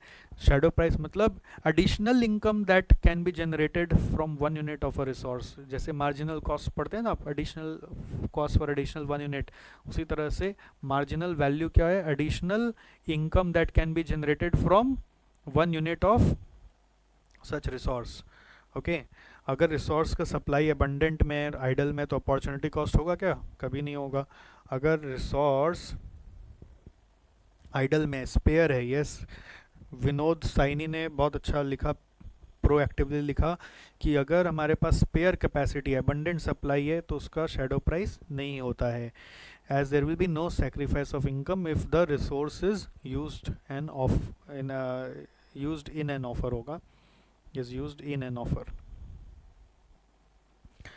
ओके, अब अगर कोई रिसोर्स मान लीजिए लिमिटेड है, okay, if the resource is being used for a product और वो लिमिटेड है, अगर वो कोई प्रोडक्ट में यूज भी हो रहा है और वो लिमिटेड है, तो shadow price will be contribution loss from 1 unit of resources which is being earned from the product. Okay, तो which is being earned from the, यहाँ पे एक और आप डाल दें अदर प्रोडक्ट्स ऐसा लिख दें तो और क्लियर हो जाएगा message. If the resource is being used for a product and is in short supply, ऐसे समझो, अदर मत लिखो, आप ध्यान से सोचो। If the resources is being used for a product and is in short supply, ध्यान से देखो आप, अगर एक रिसोर्स है जो एक प्रोडक्ट में यूज़ हो रहा है, जैसे मैं एग्जांपल बता देता हूँ, एक एग्जांपल है इसका कि प्रोडक्ट एक्स है फॉर एग्जांपल, इसमें अभी कंट्रीब्यूशन पर आवर 40 रुपीज़ आ रहा है। ओके, और आपसे क्वेश्चन पूछ लिया what is the shadow price of an our, और कुछ डिटेल ही नहीं दे रहा है, तो आप कैसे सोचोगे? आप एग्जांपल सोचो फिर आपने लिख लेंगे जो लिखना है। What is the shadow price of an our, कैसे सोचेंगे? जैसे मैंने ऊपर में भी एग्जांपल में आपको बताया, ये वाला, ये जो स्टार देके बताया ना, उसी लॉजिक से हम जो लॉजिक लगा रहे हैं कि प्रोडक्ट का कंट्रीब्यूशन है 40, प्रोडक्ट का कंट्रीब्यूशन है 40, shadow price of an our आपको निकालना है, तो आप कैसे सोचोगे कि सोचो आवर मेरा अभी कोई काम में नहीं आ रहा, अगर ये आवर है तो कोई काम में नहीं आ रहा, अभी कहाँ काम में आ रहा है, अदरवाइज एक्स में काम आ रहा है। जब भी कोई भी चीज़ का अपॉर्चुनिटी कॉस्ट निकालने बोले और वहाँ पे लिखा नहीं है कि किस सिचुएशन का निकालना है, ठीक है, ऐसे लिखता है कि shadow price of an hour to be use for product A, तो प्रोडक्ट ए के एंगल से सोचते हैं, बट प्रोडक्ट का नाम नहीं दिया हुआ है, बस बोल रहे shadow price of an our बताओ, तो हम कैसे निकालेंगे? तो हम देखेंगे कि उस आवर को हम कहाँ यूज़ कर रहे हैं, हम यूज़ कर रहे हैं उसको प्रोडक्ट एक्स में, तो प्रोडक्ट एक्स से कितना कमा रहे हैं 40, तो मेरे को इसका कीमत 40 रुपीज़ चाहिए।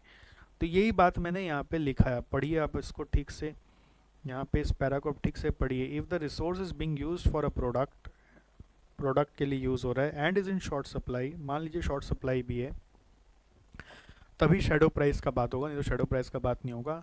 The shadow price will be the contribution lost from 1 unit of resources. क्या होगा shadow price? Contribution lost from 1 unit of resources which is being earned from the product. From the product मतलब यही वाला product x, क्योंकि जब भी shadow price सोचेंगे तो क्या, तो आप प्रोडक्ट का नाम बताओ किसके लिए निकालना, और कुछ नहीं बोला तो क्या समझो कि वो काम में नहीं आ रहा, अल्टरनेटिवली कहाँ काम में आ रहा है, एक्स में काम आ रहा है, तो उसके हिसाब से आपको आंसर सोचना है। सोचने का तरीका मैं आपको बता रहा हूँ। देखो क्या होता है ना, क्लास करने के बाद और अब जब एग्ज़ाम देने का समय आ जाता है तो वो गैप इतना ज़्यादा हो जाता है कि सोचने का तरीका भूल जाते हैं, उतना चीज़ तो नोट नहीं किया हुआ होता है ना। अभी ये सब चीज़ बस ध्यान दिला रहा हूँ, और इसलिए मैंने ये सब सेंटेंस चला चला के यहाँ पे इनकॉर्पोरेट किया कि कहीं आप ये सब चीज़ को स्किप ना कर रहे हो। ओके, एक और था फिर, ये ट्रांसफ़र प्राइसिंग में बहुत काम आता है ये वाला पॉइंट।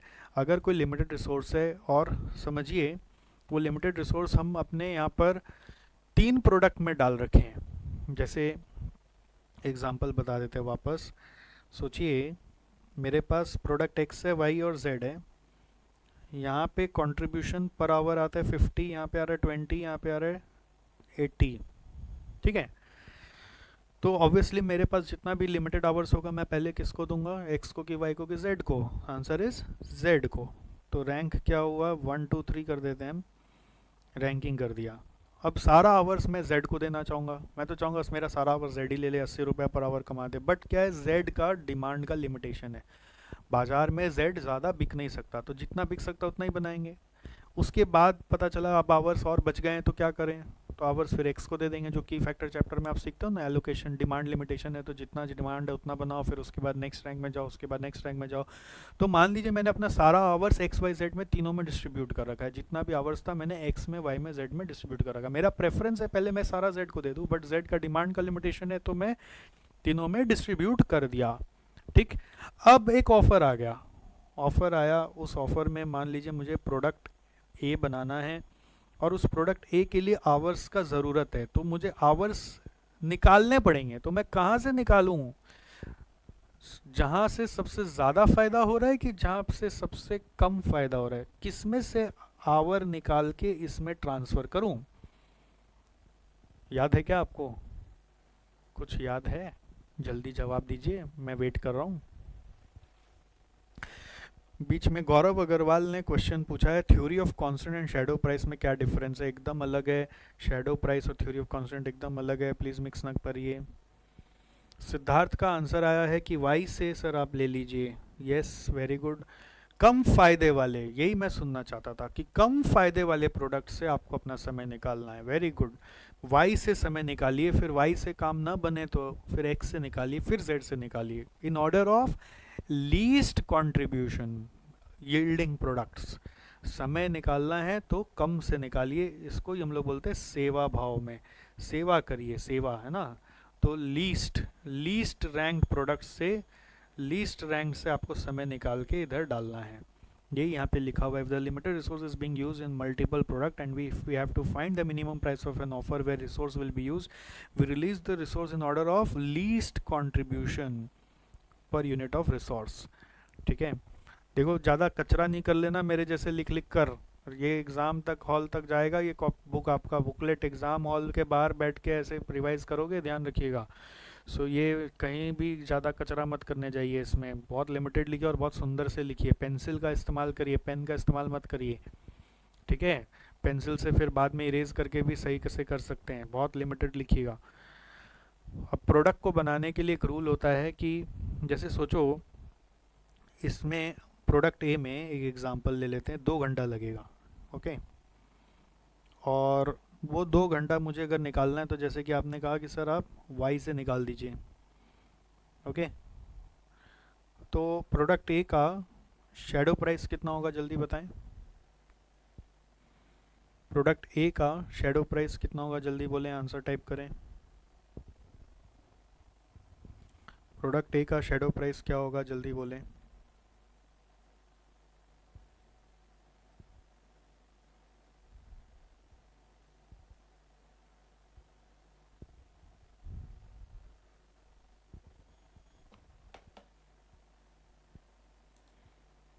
हम्म,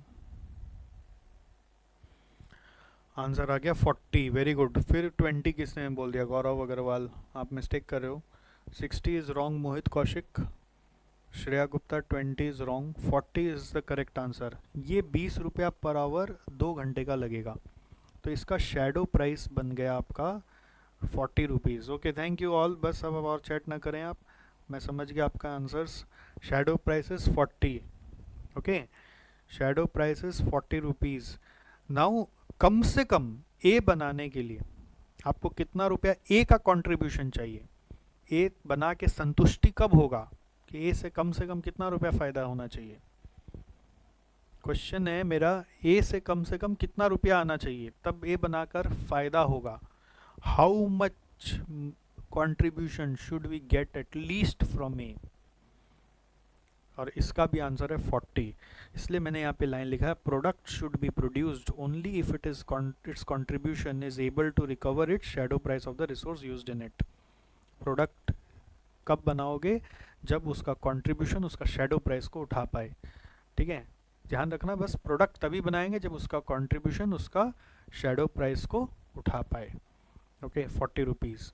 तो this is the conclusion of opportunity cost. एक बार आपको सब वापस गो थ्रू करना है और कोशिश करिए कि ये सब जो नोट्स है, मिनिमम नोट्स है एकदम चैप्टर के, ये सब मगअप हो जाए। जितना आप मगअप कर लेंगे उतना आपको फ़ायदा होगा। एग्ज़ाम में रिकॉल करने में बहुत आसान होगा, कोई भी सम हैंडल करने में बहुत आसानी होगी। ये मगअप नहीं करेंगे, याद नहीं रहेगा, तो एग्ज़ाम में फिर गुमराह हो जाएंगे। इसका आंसर मैं आपको वापस रिपीट कर दूं कि minimum contribution that you need from product A is how much? 40 rupees, जिसका आंसर यहाँ पे लिखा हुआ है, a product should be produce only if its contribution is able to recover it shadow price of resources used in it.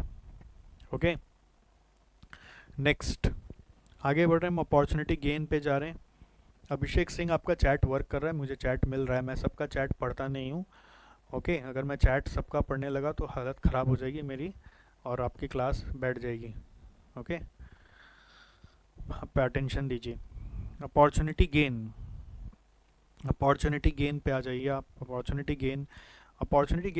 Cost का opposite है। जैसे अगर मैं एक ऑफ़र कर रहा हूँ, ठीक है, और उसके अगेंस्ट में मेरे पास ऑल्टरनेटिव ए बी सी भी है, तो इस ऑफ़र का अपॉर्चुनिटी गेन यदि मैं देखूँगा तो मेरे डेफिनेटली इस ऑप्शन में ना इनकम आने के वजह कॉस्ट लगने थे। यहाँ 100 रुपया, यहाँ पे 1000 रुपया, और यहाँ पे सोचो कॉस्ट 500 रुपया। तो अगर ऑफ़र नहीं होता तो मैं इन तीन में से किस ऑप्शन में जाता जिसमें मेरा लीस्ट कॉस्ट होता? ठीक है, किस में जाता जिसमें मेरा लीस्ट कॉस्ट होता? ये बेस्ट है। सो अब अगर ऑफ़र आ गया तो फिर मैं ए में नहीं जा पाऊँगा। आप ये नहीं बोलना कि ऑफ़र आ गया तो मैं ए बी सी तीनों में नहीं जा पाऊँगा, क्योंकि बी और सी रिजेक्ट ही हो जाते हैं क्योंकि उसका कॉस्ट ए से ज़्यादा है। सो ऑफ़र के कारण मेरा अपॉर्चुनिटी गेन कितना माना जाएगा? 100 rupees. So what is opportunity gain? Cost saved or benefits achieved from the next best alternative while selecting a course of action. Okay, next best alternative कौन सा? least cost है, least cost को लेना है। Opportunity gain can also be written as negative opportunity cost. जैसे आप ऐसे भी बोल सकते हो इसका अपॉर्चुनिटी कॉस्ट है -100। जैसे कभी कभी क्वेश्चन एग्जाम में ऐसा भी आ जाता है कि इस सिनेरियो को वो डिस्क्राइब करो और बोल रहे फाइंड करो ऑफर का अपॉर्चुनिटी कॉस्ट, तो आप बोलेंगे कॉस्ट तो कॉस्ट यहाँ पे -100 है, ऐसा भी बोल सकते हैं। ठीक है, सो अपॉर्चुनिटी गेन पे ज़्यादा डिस्कशन नहीं है, इतना सही है। और ध्यान क्या देना है बार बार कि आपका एक प्रेजेंटेशन है, cost to be incurred at benefit loss less benefit achieved. Cost to be incurred में ऑफर का जो चला के खर्चा लगा, बेनिफिट लॉस मतलब ऑफर के कारण जो अल्टरनेटिव्स हम सेक्रीफाइस करके आ रहे हैं उसमें से जो बेस्ट अल्टरनेटिव है उसका जो हाईएस्ट इनकम है वो मेरा यहाँ पे अपॉर्चुनिटी कॉस्ट हुआ। बेनिफिट अचीव मतलब क्या हुआ कि ऑफर के कारण जो ऑप्शन हम छोड़ के आ रहे हैं उस ऑप्शन में जो कॉस्ट लगता है उसमें से जो लीस्ट कॉस्ट है वो हमारे लिए अपॉर्चुनिटी गेन बना। ठीक है, opportunity cost highest income, opportunity gain least cost. तो इससे मेरा नेट कॉस्ट आ गया और फिर मैं और रेवेन्यू से कंपेयर करके डिसीजन मेकिंग कर सकता हूँ। नाउ नेक्स्ट आ जाते हैं हम लोग रेलिवेंट कॉस्ट ऑफ मटेरियल्स। याद हो आपको पूरा सिचुएशन था इसमें, रेलिवेंट कॉस्ट ऑफ मटेरियल में एक फ्लो चार्ट आपको क्लास में बना के ही मैं देता था, तो इसमें मैं बस फटाफट ऐसे चार्ट के थ्रू डिस्कस कर लेता हूँ। रेलिवेंट कॉस्ट ऑफ मटेरियल जब भी देखना है तो आपको कैसे देखना है कि पहले वो मटेरियल स्टॉक में है कि स्टॉक में है, या स्टॉक में है तो एक और चीज़ ध्यान रखना है कि अगर आपने ऑर्डर प्लेस किया हुआ और अभी रिसीव नहीं हुआ है, ऑर्डर प्लेस कर दिया तो आप मालिक बन गए, रिसीव नहीं हुआ तो वो उस फिज़िकल डिलीवरी नहीं आया, तो इसका मतलब ये नहीं कि आप उसके ओनर नहीं हैं। तो इन स्टॉक और ऑर्डर प्लेस्ड एक जैसा ही है। और दूसरा केस हो सकता है कि आपको वो मटेरियल मान लीजिए ऑर्डर करने पड़ेंगे, यू हैव टू ऑर्डर। जैसे ऐसा सिनेरियो माइंड में एक बार घुमाओ कि मेरे पास एक ऑफ़र आया है जिसके लिए एक मटेरियल का रिक्वायरमेंट है, वो मटेरियल मेरे पास स्टॉक में हो सकता है या फिर मुझे वो नया मंगाना पड़ेगा, दो ही केस है, क्या तो स्टॉक में होगा या तो नया मंगाओ। ओके, अब स्टॉक में है तो फिर किस कारण से वो देखना पड़ेगा कि स्टॉक में है तो क्यों है, क्या तो रेगुलर यूज़ के लिए है, या तो पहले का पुराना पड़ा हुआ है, या फिर वो टॉक्सिक है, हम लोग हटाना चाह रहे थे। याद करो, ये सब सिनेरियो आपको क्लास में बताया हुआ है, मैं बस फटाफट ब्रीफ अप कर रहा हूँ। फिर से ध्यान दीजिए, मटेरियल मेरे पास स्टॉक में है, ठीक है, और स्टॉक में है तो उसका कारण खोज रहे कि क्या कारण से आपके पास स्टॉक में है, क्या तो मेरे काम नहीं आता है, या तो मेरे काम आता है, या तो फिर वो जहरीला है, टॉक्सिक है और हम हटाने का सोच रहे हैं। टॉक्सिक है तो मैंने एक लाइन बोला कि मैं हटाने का सोच रहा हूँ। और अब रेलिवेंट कॉस्ट सोचना है, ध्यान से सुनो, रेलिवेंट कॉस्ट सोचना है यानी एक सिनेरियो को लेके चलो, आप कस्टमर हो, आप ऑफ़र लेकर आए मेरे पास, मैं आपको मदद करूँगा, और वो ऑफ़र में आपको एक मटेरियल का ज़रूरत है, आपका काम करने के लिए एक मटेरियल का ज़रूरत है, और वो मटेरियल मेरे पास स्टॉक में और पड़ा है, कोई काम में भी नहीं आता है, तो मैं आपसे क्या रेलिवेंट कॉस्ट वसूल करूँ? Answer is the scrap value, benefits lost, याद है ना। फिर मैंने ऐसे भी सिखाया था, हो सकता है कि अगर आप नहीं आते तो ये मटेरियल को मैं कुछ और प्रोडक्ट बनाने में लगा लेता, तो फिर उसका रेलिवेंट कॉस्ट क्या होगा? स्क्रैप वैल्यू और वहाँ पे जो नेट इनकम आ रहा है, दोनों में जो हायर है।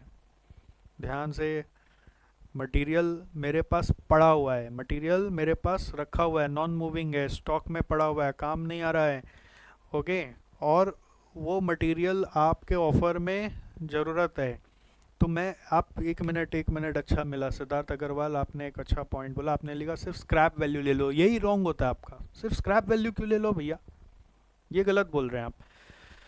आपको ऐसे दिमाग में बिठाना है कि मेरा रेलेवेंट कॉस्ट इज स्क्रैप, अगर ही मैं सिर्फ कर रहा होता तो स्क्रैप हो सकता है ना कि अगर आप नहीं आते ऑफर लेकर तो मैं उसको कोई और प्रोडक्ट में ले जा सकता था, वहाँ से कुछ इनकम कमा सकता था, तो वहाँ पे इनकम ज़्यादा आता तो मैं तो वही करता ना। तो आप ऐसा क्यों बोल रहे हैं कि स्क्रैप वैल्यू लेना है?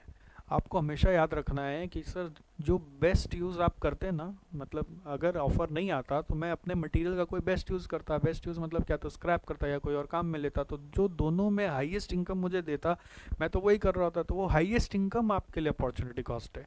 इसलिए मैंने यहाँ पे देखो रेलिवेंट कॉस्ट में बेनिफिट्स लॉस नहीं लिखा, मैं बेनिफिट्स लॉस लिखा, स्क्रैप वैल्यू नहीं लिखा।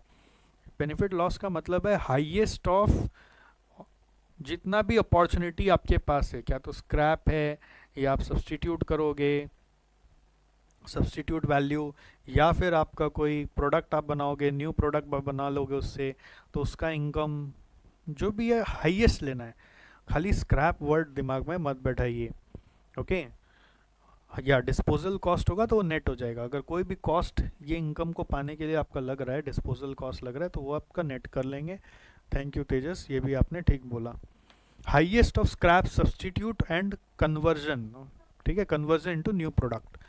नाउ सेकंड इज, अगर वो मटेरियल मेरे काम में आता है, रेगुलर यूज़ का मटेरियल, और आप बोलते ऑफर के लिए चाहिए, तो फिर भैया आपको ये मटेरियल दे दूंगा तो मेरा रेगुलर काम कैसे चलेगा? तो इसलिए मैं क्या बोलता हूँ, रेगुलर स्टॉक को छोड़ो, नया मंगा के दे दो। यानी relevant cost is current market price, current purchase price, okay. Current PP मतलब करेंट परचेज प्राइस, ओके। ये मैं स्टॉक से भी दे दूंगा तो तुरंत मुझे स्टॉक के लिए नया लाना पड़ेगा, तो मेरा चला के कॉस्ट, नया कॉस्ट है, तो नया कॉस्ट मुझे चाहिए।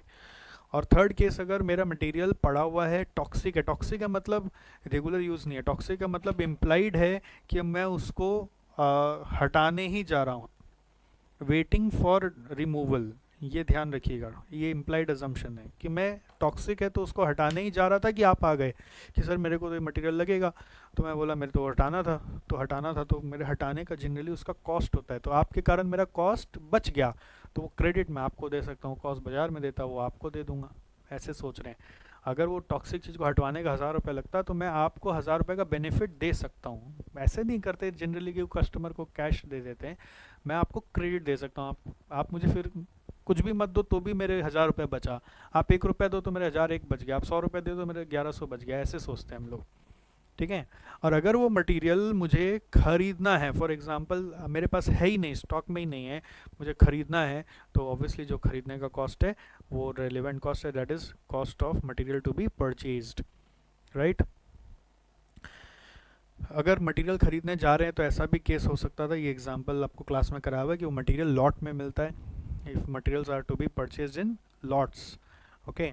मटेरियल अगर लॉट में परचेज़ करना है तो आपको दो केस ध्यान रखना है कि जो अब लॉट में ख़रीदने जाएंगे तो एक पैकेट का साइज़ है, मान लो बैच साइज़ है, 1000 यूनिट के नीचे मिलेगा नहीं। अब मेरे को ऑफ़र के लिए सिर्फ 700 चाहिए, तो 300 एक्स्ट्रा आ रहा है, वो 300 का क्या करूँगा। तो ऐसे सोचना है कि रेलिवेंट कॉस्ट के समय वो जो एक्स्ट्रा मटेरियल आ जा रहा है लॉट में ख़रीदने का उसका क्या करेंगे। तो उसके लिए दो केस हो सकता है कि वो कोई काम का नहीं है, आपका कोई काम का नहीं तो उसको स्क्रैप कर देंगे, उसका स्क्रैप वैल्यू आपको नेट कर लेना है। बेसिकली कॉस्ट क्या होगा, cost of 1000 unit minus scrap value of 300 unit, तो नेट कॉस्ट 700 का आ गया। और अगर वो जो बचा हुआ है वो आप हमारे किसी और कस्टमर के काम में लग जाएगा, हम अपने पास टेक ओवर कर लेंगे, तो फिर हम आपसे 700 का ही परचेज़ कॉस्ट प्रोपोर्शनेटली चार्ज कर लेंगे, 1000 का चार्ज नहीं करेंगे। मतलब जो कॉस्ट टू बी इनकर्ड है 1000 का ही लगा, बट 300 का जो रिबेट आपको देंगे कि आपके काम में यूज़ नहीं है कहीं और यूज़ आ जाएगा, तो 300 का रिबेट जो एक्चुअल परचेज प्राइस है उस पर ही रिबेट दे देंगे। सो यहाँ पे दो बात आ रही है, no use of extra material है तो cost to be incurred for the lot purchase minus, यहाँ माइनस है, देखिए ठीक से माइनस है, माइनस साइन है यहाँ पर, minus scrap value of extra quantity, और रेगुलर यूज़ है तो cost to be incurred for the quantity required for the offer, उसको प्रोपोर्शनेट कर लेना है, मतलब फिर बैच साइज से कोई मतलब नहीं है। नेक्स्ट आ रहा है relevant cost of labour. Relevant cost of labour में आप देखिए लेबर दो तरह के, डायरेक्ट इनडायरेक्ट। डायरेक्ट इनडायरेक्ट में एक सबसे इंपॉर्टेंट है, वो पर्दे के पीछे झांक के देखो, याद है, lifting the veil to understand whether the worker is direct और इनडायरेक्ट। सो यहाँ पे आपको ये ध्यान रखना होता है कि अगर if direct workers are not terminated, if direct workers are not terminated, उनको रिडंडेंट नहीं बना रहे, छोड़ नहीं रहे, डिस्चार्ज नहीं कर रहे, सब कीवर्ड याद आ रहा है आपको, नॉट टर्मिनेटेड, डिस्चार्ज्ड और made redundant, then those are not actually direct worker, they are indirect workers. कुछ याद है ऐसा, दे आर इनडायरेक्ट वर्कर्स, तो उसका रेलिवेंसी इनडायरेक्ट की तरह सोचते हैं। सो ये डायरेक्ट वर्कर को लेकर था बातचीत। डायरेक्ट लेबर है और इनडायरेक्ट लेबर है, डायरेक्ट लेबर है और इनडायरेक्ट लेबर है, ओके। अच्छा, जितेश सुल्तानिया का एक क्वेरी मैंने अभी देखा, difference between replacement price and current resale price. Resale price हो जाता है जनरली आपका स्क्रैप वैल्यू जैसा, मतलब यूज़ किया हुआ, रीसेल इज़ लाइक यूज़ किया हुआ, और रिप्लेसमेंट प्राइस इज़ नया प्राइस, ओके। साक्षी गोयल का क्वेश्चन है, this concepts can be asked in MCQs, CMA में आ सकता है, सीएमए नहीं। नेक्स्ट श्रेया गुप्ता का क्वेश्चन है, raw material is, when raw material is a की फैक्टर देन रेलेवेंट कॉस्ट वाला पॉइंट। देखिए ऐसे क्वेश्चन पूछेंगे तो मैं नहीं समझ पा रहा हूँ आपकी query. Raw material is a की फैक्टर देन रेलेवेंट कॉस्ट वाला पॉइंट, मुझे आपका क्वेरी नहीं समझ में आया। चलिए आगे बढ़ते हैं, क्वेरी आप लास्ट में पोस्ट करिए ना, एक बार मुझे ख़त्म करने दीजिए, आप वेट करिए। चलिए आगे बढ़ रहे हैं। नेक्स्ट हम लोग बढ़ रहे हैं आगे, लेबर में डायरेक्ट और इनडायरेक्ट है।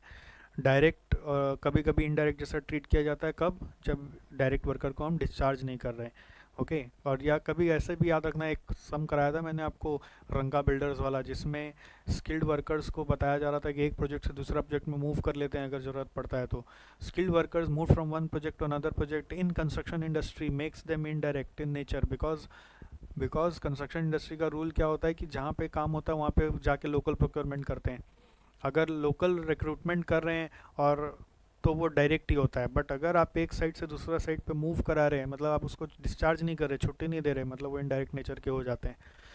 तो डायरेक्ट लेबर यदि आपका, ध्यान से सुनो, डायरेक्ट लेबर यदि अगर आपका किसी ऑफ़र में चाहिए और वो ऑफ़र के लिए डायरेक्ट वर्कर बाज़ार से बुला के करा सकते हो, बाज़ार से बुलाओ, ऑफ़र का काम करा दो, तो जितना खर्चा लगा वो ऑफ़र वाले से ले लो। ठीक है, मतलब direct labour if they are easy to hire, they are in abundant supply and they are easy to hire, then whatever the cost incurred is there that you can recover from the offer. If there are no direct labor available in the market and there is some availability in the regular work का भी काम उससे पूरा नहीं हो रहा। सोचो regular work में हमारा जो रोज का ग्राहक है जिससे हम अपना बिजनेस में कमाते हैं, वो रेगुलर वर्क का काम भी पूरा नहीं हो रहा मेरा, डायरेक्ट वर्कर मेरे लिए वहाँ पे भी पूरा अवेलेबल नहीं है।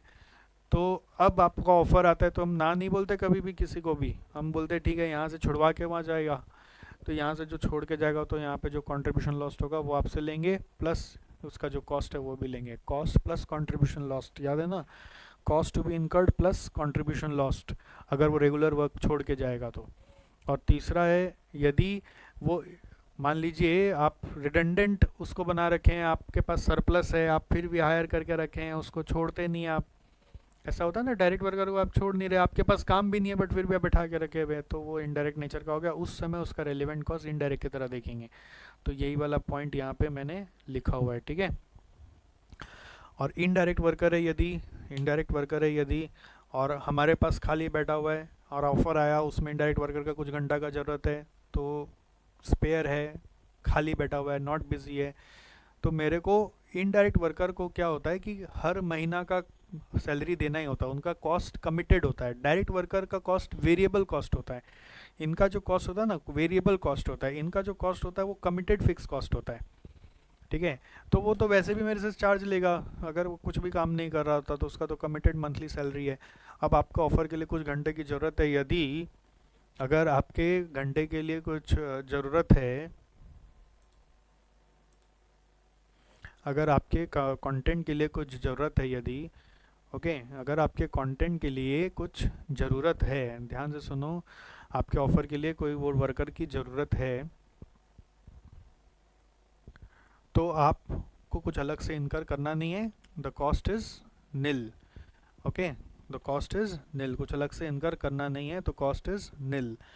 और अगर ये इनडायरेक्ट वर्कर कोई और रेगुलर काम में इन्वॉल्व है, ये इनडायरेक्ट वर्कर कोई और रेगुलर काम में इन्वॉल्व है, तो ये इनडायरेक्ट वर्कर कोई रेगुलर काम में इन्वॉल्व है, तो उस समय वहाँ से वो कुछ कमाई ला रहा होगा, तो वो कमाई लॉस्ट आपको यहाँ पे लेना है, but cost to be incurred अभी नहीं लेना, because cost to be incurred उनका कमिटेड है।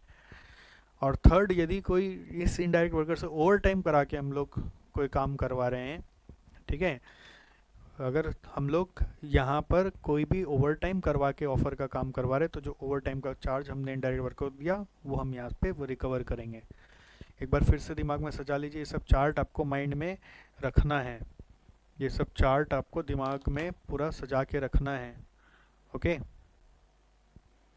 Fine. So let's continue. Very small thing now, relevant cost of overheads. Relevant cost of overheads में सिंपल है, वेरिएबल ओवरहेड और फिक्स्ड ओवरहेड दो आता है, ओके। तो वेरिएबल ओवरहेड और फिक्स्ड ओवरहेड दो आता है, तो वेरिएबल ओवरहेड में एक चीज़ बताया हुआ है कि अगर वो पहले से इनकर किया हो तो वो संक है, अगर आप फ्यूचर में इनकर करने वाले हैं तो वो रेलिवेंट है। पहले से इनकर किया हो तो वो संक है और उसको इरेलीवेंट मानना है, और फ्यूचर में इनकर करने वाले हैं तो वो रेलिवेंट है। ध्यान दे लीजिए,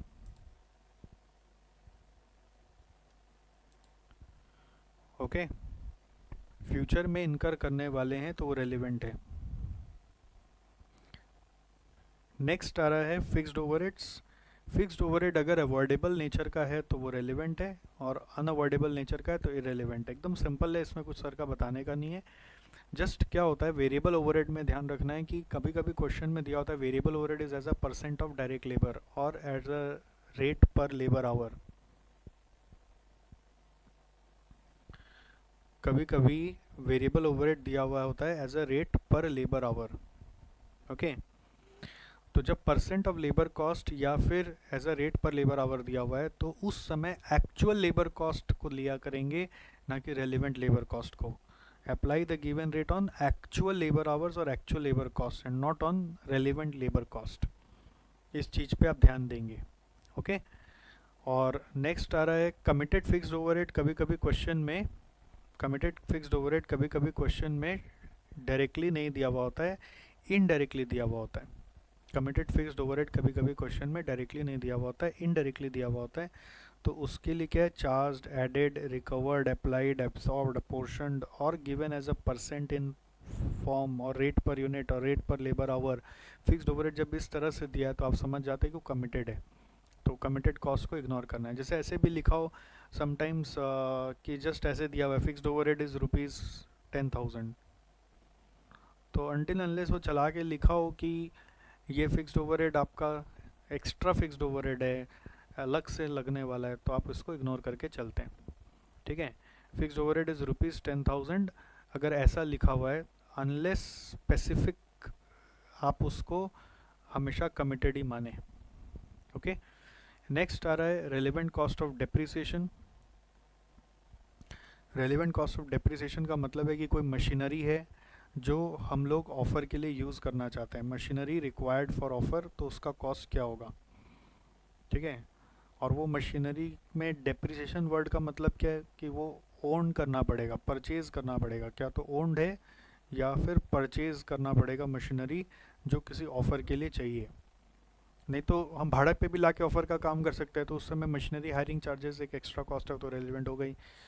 सो पॉइंट क्या है, मशीनरी अगर ओन है या फिर परचेज़ करना पड़ेगा और ऑफ़र के लिए ज़रूरत है, तो इसलिए इन पोजीशन है मतलब ऑलरेडी ओन्ड है आपका, इन पोजीशन है मतलब ओन्ड है, और ओन्ड है तो उसका रेलिवेंट कॉस्ट कैसे देखोगे, तो ओन्ड है तो क्यों ओन्ड है, काम में आता होगा या फिर आइडल पड़ा होगा। अगर ओन्ड है और आइडल पड़ा हुआ है तो क्यों आइडल पड़ा हुआ है, रखने के लिए नहीं है। हम लोग हमेशा बोलते हैं कि उसको स्क्रैप कर दो। मान लीजिए मशीन स्क्रैप करके 5,000 रुपये मिलता, अब ऑफ़र आ गया, तो ऑफ़र आएगा तो वो मशीन यूज़ कर रहेगा, तो ऑफ़र में वो मशीन मान लीजिए 1 महीना यूज़ होगा, 1 महीना के बाद 1 महीना के बाद उस फिर स्क्रैप कर सकते हैं आप। अगर 1 महीने के बाद स्क्रैप करके 1,000 रुपया मिलेगा, अभी कितना मिल रहा है 5,000, 1 महीने के बाद स्क्रैप करके 1,000 रुपया मिलेगा, तो डिफरेंस कितना हो गया 4,000। ठीक है, डिफरेंस कितना हो गया 4,000, ध्यान रखना difference 4,000 is the relevant cost. फिर से बोल रहा हूँ, रिपीट कर रहा हूँ, मशीन ओन्ड है और क्यों है ओन्ड, काम में नहीं आता है, तो काम में नहीं आता है तो क्यों रख रखे हो, इसलिए रख रखे हैं कि शायद स्क्रैप करेंगे, स्क्रैप करेंगे तो कितना मिलेगा 5,000 मिलेगा। ऑफ़र में यही मशीन का ज़रूरत है, दे दो। ऑफ़र में 1 महीने के बाद मशीन फिर खाली हो जाएगा, फिर स्क्रैप कर देंगे, उस समय स्क्रैप का 1,000 रुपये मिलेगा, तो 5,000 की जगह 1,000 मिल रहा है, मतलब 4,000 का लॉस हो गया, तो 4,000 रेलिवेंट कॉस्ट है। उसी तरीके से एक और सोचो कि मशीन ओन्ड है, पड़ा हुआ है, क्यों पड़ा हुआ है, काम में आता है। अब काम में आता है तो हम ऑफ़र के लिए मशीन कैसे दे दें, ये वाला मशीन दे नहीं सकते, तो क्या करेंगे, नया मशीन ले आओ, नया मशीन का करेंट परचेज कॉस्ट लगेगा। अब ऑफ़र ख़त्म हो गया तो उसके बाद क्या करें, उसके बाद हम अज्यूम करें कि उसके बाद भी ये मशीन काम में आ जाएगा, तो जब काम में आ जाएगा तो उसको उस समय के परचेज़ कॉस्ट पे स्टोर में ले लेंगे या अपने रेगुलर यूज़ में ले लेंगे, तो उस में रेलिवेंट कॉस्ट क्या होगा, difference in current replacement cost. Difference in current replacement cost का मतलब जब मशीन खरीद के लाए थे तब जो रिप्लेसमेंट कॉस्ट है यानी परचेज कॉस्ट है, और जब काम ख़त्म हो जाएगा ऑफ़र का, उस समय बाज़ार में उसका रिप्लेसमेंट कॉस्ट जो चल रहा होगा वो दाम पे उसको टेक ओवर कर लिया जाएगा। ध्यान देना, फिर से बोल रहा हूँ, मशीन पोजीशन में क्यों है, काम में नहीं आ रहा है, काम में नहीं आ रहा है तो स्क्रैप करो, स्क्रैप करो 5,000 मिलेगा।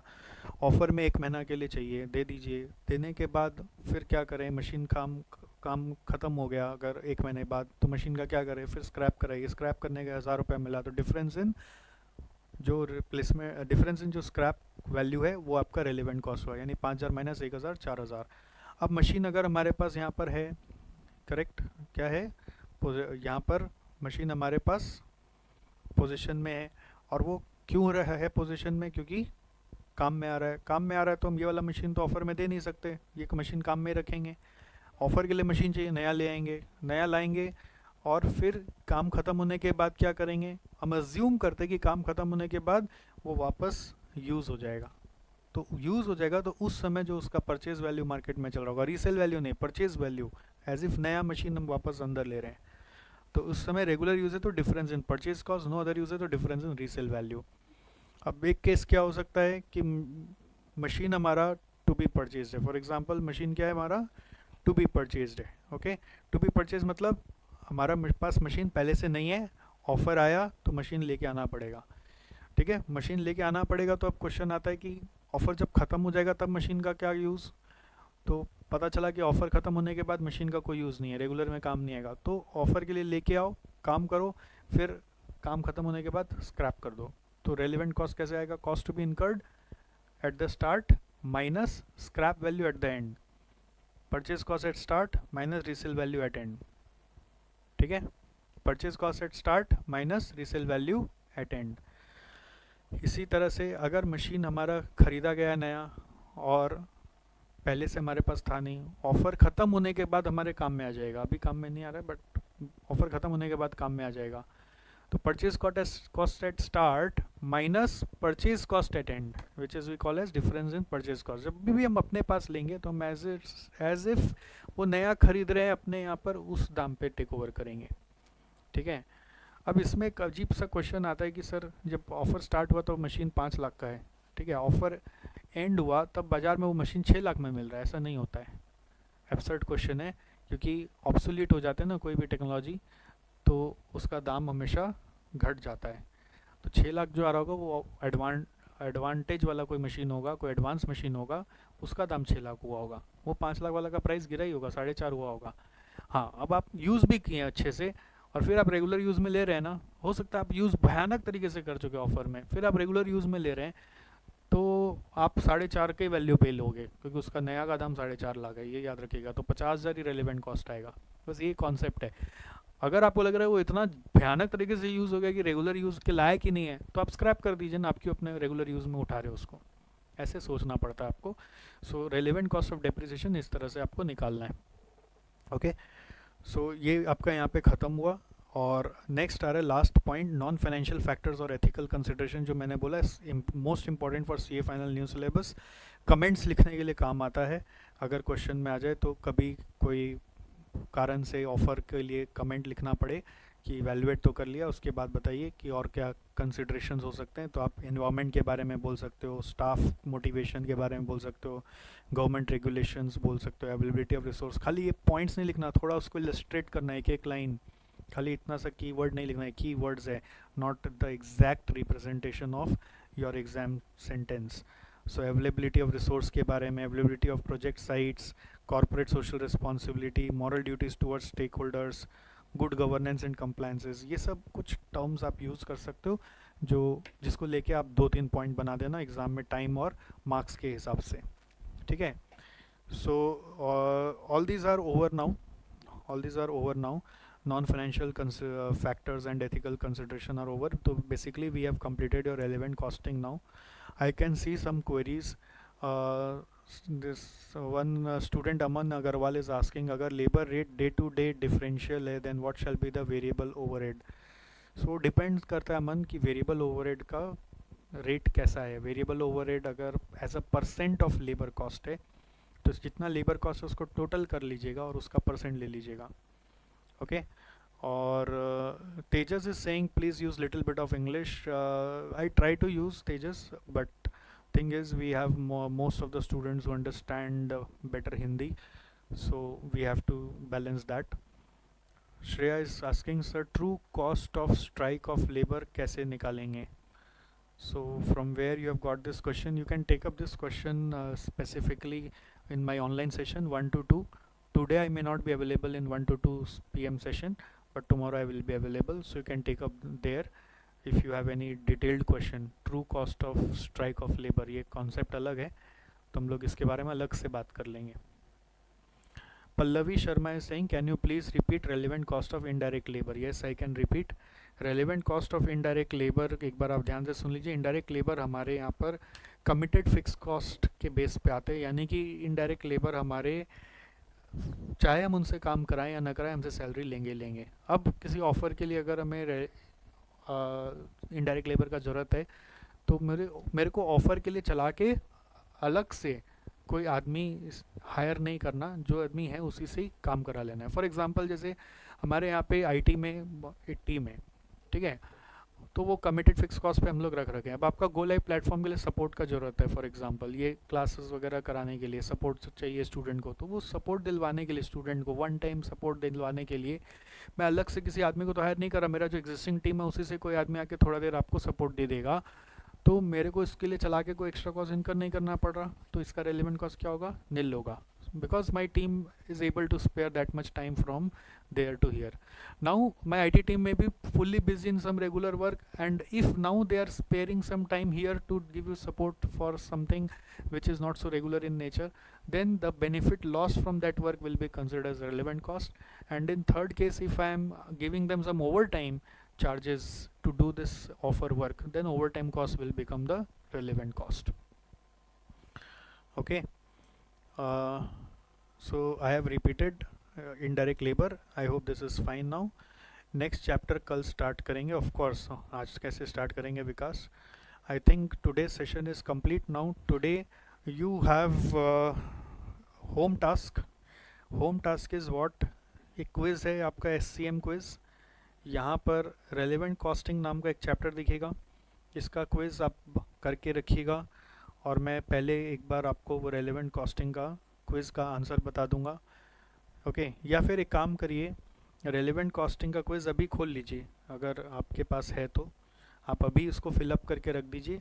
अगले दिन इसका पहले आंसर बता देंगे और फिर हम लोग नया चैप्टर शुरू करेंगे. ध्यान रखें, रेलेवेंट कॉस्टिंग का क्विज़ आपका होमवर्क है, और मैं तो चाह रहा हूँ कि अगर 2 मिनट लगे तो आप अभी का अभी कर दें तो बेटर है. क्या बोलते हैं, अभी कर लें कि बाद में करें quiz? What is your opinion? अभी कर ले, 5 मिनट लगेगा. रेलेवेंट कॉस्टिंग का क्विज़ PDF नहीं है, हाँ मैं समझ रहा हूँ किसी किसी का PDF नहीं है, इसलिए आज वाला क्विज़ अगले क्लास में डिस्कस कर लेते हैं. और ओके, और आप घर पे कर लीजिएगा अपने आप, बट अपने आप ही करिएगा, कोई रेफरेंस लेके मत करिएगा. जो भी लिखा लिखा उसको करेक्ट भी करने मत जाइएगा, वन शॉट में करके रखिएगा. कल सुबह इस क्विज़ को हम लोग हैंडल कर लेंगे, और नेक्स्ट चैप्टर हम लोग कल मेक और बाय और की फैक्टर चैप्टर पे फोकस करेंगे. कल का फोकस है मेक और buy and key factor. Okay, कल का फोकस है मेक और buy and key factor chapter. Please note, कल का फोकस है मेक और buy and key factor chapter. 2 chapters will pick up tomorrow, make और buy and key factor. So थोड़ा सा उसका रिविजन लगेगा, you have to revise something for that, and then if you follow that will be better. Revision class हो रहा है, crash course नहीं हो रहा है, रेगुलर कोर्स नहीं हो रहा है. रिविजन क्लास मतलब सर ऐसे ही फटाफट आपको सब चीज़ याद दिला देंगे, कोई क्रिटिकल एरिया होगा उस पर एम्फेसिस दे देंगे, कोई सम के बारे में बताना होगा बता देंगे आपको. जैसे आज भी कुछ कुछ बताया क्रिटिकल एरियाज, उसको आप एक बार फिर से देखिए. रिविजन क्लास के जितने भी नोट्स हैं ये सब मगअप जैसे करने हैं आपको, so that you are able to recall better in your exam. And ये थोड़ा इसमें टाइम दीजिए, अभी आधा घंटा 1 घंटा और बैठ के पढ़िए और देखिए कि इसमें क्या क्या बताया गया है. कुछ भी स्किप हो रहा है या उससे रिलेटेड कोई भी कॉन्सेप्ट थोड़ा सा लग रहा है तो उसका क्लास नोट्स खोल कर एक बार कैप्चुलेट कर लीजिए और अपने आप को स्ट्रॉन्ग बनाइए. ऐसा नहीं कि इसको स्किप करके निकल गए, ठीक है? So that's all in this session. I think this is enough, and please don't flood Telegram group for any reason, and if you are flooding then you only have to respond. And those who are not facing any problem, from my side, if you are able to respond to students who are facing problem, it will really help them a lot. Okay, or rest all is over from my side today.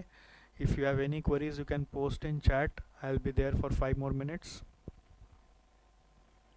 Otherwise everything is over from my side for today. Danish Champaneria is asking, sir labour में retirement benefit वाला point समझाइए. अब आपका question नहीं समझ में आया. Retirement benefit तो ऐसा कुछ मैंने बताया नहीं.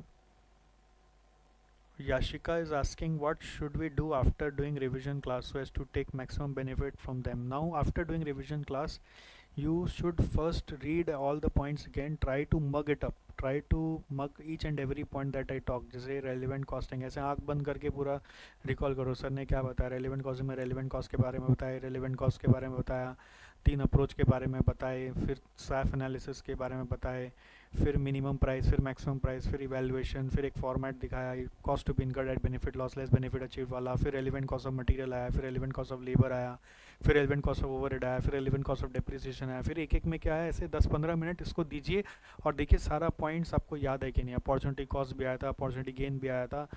और फिर आप एक बार अपना, जैसे CA फाइनल वाले स्टूडेंट्स हैं तो दिव्य जड़ी बूटी बुक देख सकते हैं।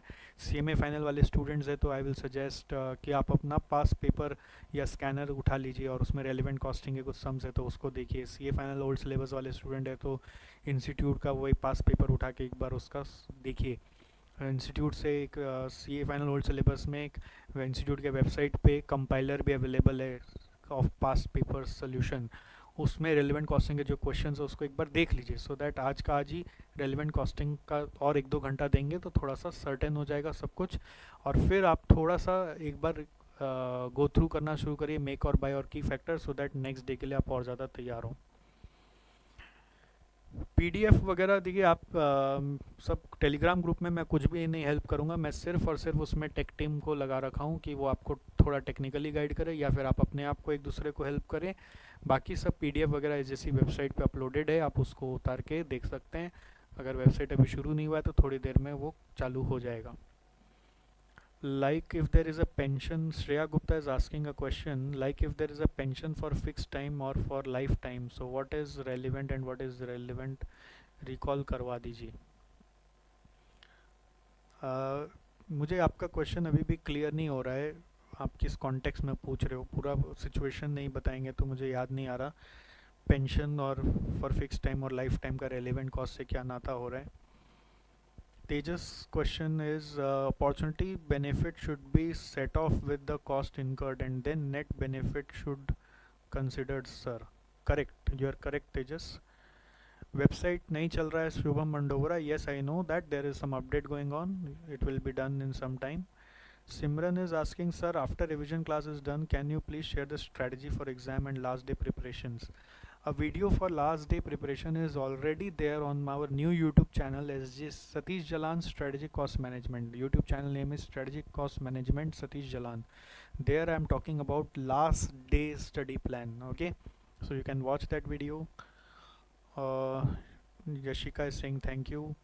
Danish is asking labor may, if labor is near to retire and if we use them in offer due to that retirement benefit defer होता है, वो वाला पॉइंट समझाओ। आपको और थोड़ा सा सिचुएशन एलैबोरेट करना पड़ेगा।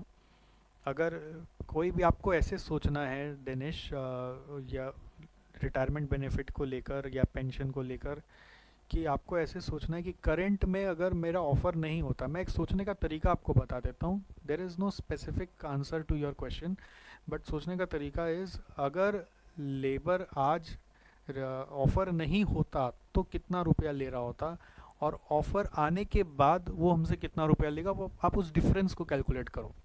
अगर उसमें कोई डिफरेंस नहीं है तो सेम कॉस्ट है। अगर एक लेबर है रिटायर हो रहा है अभी और उसको 50,000 रुपया देना है रिटायरमेंट बेनिफिट के नाम पर, और अगर ऑफ़र आ गया, एक नया प्रोजेक्ट आ गया, उसमें उसको डाल दिया और उसके बाद वो रिटायर होगा तो उसके कारण भी 50,000 ही देना है, और बीच में वो एक्स्ट्रा कॉस्ट जो लेगा तो वो एक्स्ट्रा कॉस्ट को आपको देखना है। अगर वो एक्स्ट्रा कॉस्ट भी नहीं ले रहा है, सब कुछ सेम है, तो रेलिवेंट कॉस्ट कुछ नहीं है। So have to understand that extra point of view से, ठीक है। नेक्स्ट सर एक बार ये बता दीजिए, अमन का क्वेश्चन है कि शेरवानी example labour for 2 man days is day 1 ₹100, day 2 ₹150, what will be variable overhead. So variable overhead का अमाउंट अमन आपको देखना पड़ेगा कि वो किस तरह से है। If it is as a percentage of labour cost तो 250, 100 प्लस 150 के ऊपर आपको चार्ज करना पड़ेगा। अमन अग्रवाल का क्वेश्चन था, मैंने आंसर कर दिया। Simran is asking sir any other specific sums other than faster com that we should go through to complete our revision for this chapter. You should do all the sums of DVJB book if you are CA final new syllabus student. If you are CA final old syllabus student, you should refer to in compiler given in institute website. If you are CMA final student, then you should do suggested answers from your institute website. Okay, if you don't have Divya Jadi Booty book, then you should take one. Why you are trying to skip that book? It is very important book. Still, if you don't want to take, you should go to ICI MAT and solve relevant costing questions. Okay, so that's all today. I think everything is fine today. Approximately today I am saying that 210 students 216 student अभी class कर रहे हैं. It is good, but I think others might be having some issues. They might be also waiting for recording sessions. You keep doing. Even one student, Salim Sheikh, said that the class is only focused to SJC student. It is not that. Obviously, class is focused to those students who have done the course at least once earlier. This we have clearly marked before. Okay, this is just a revision course, so it is not meant for explaining anything in an elaborated way. So you must attend each and every session, and you will definitely learn new stuffs, and you will be able to do things in a different way. Okay, thank you all. So we are closing this session is over for today now. Thank you, Tejas, for your comments that your teaching is best. I hope that you are able to manage English and Hindi both. This is only the requirement to do our classes, because we have a mixed crowd. We are not just focusing on the students of South India, so that we have everything in English. I need your cooperation there. Okay.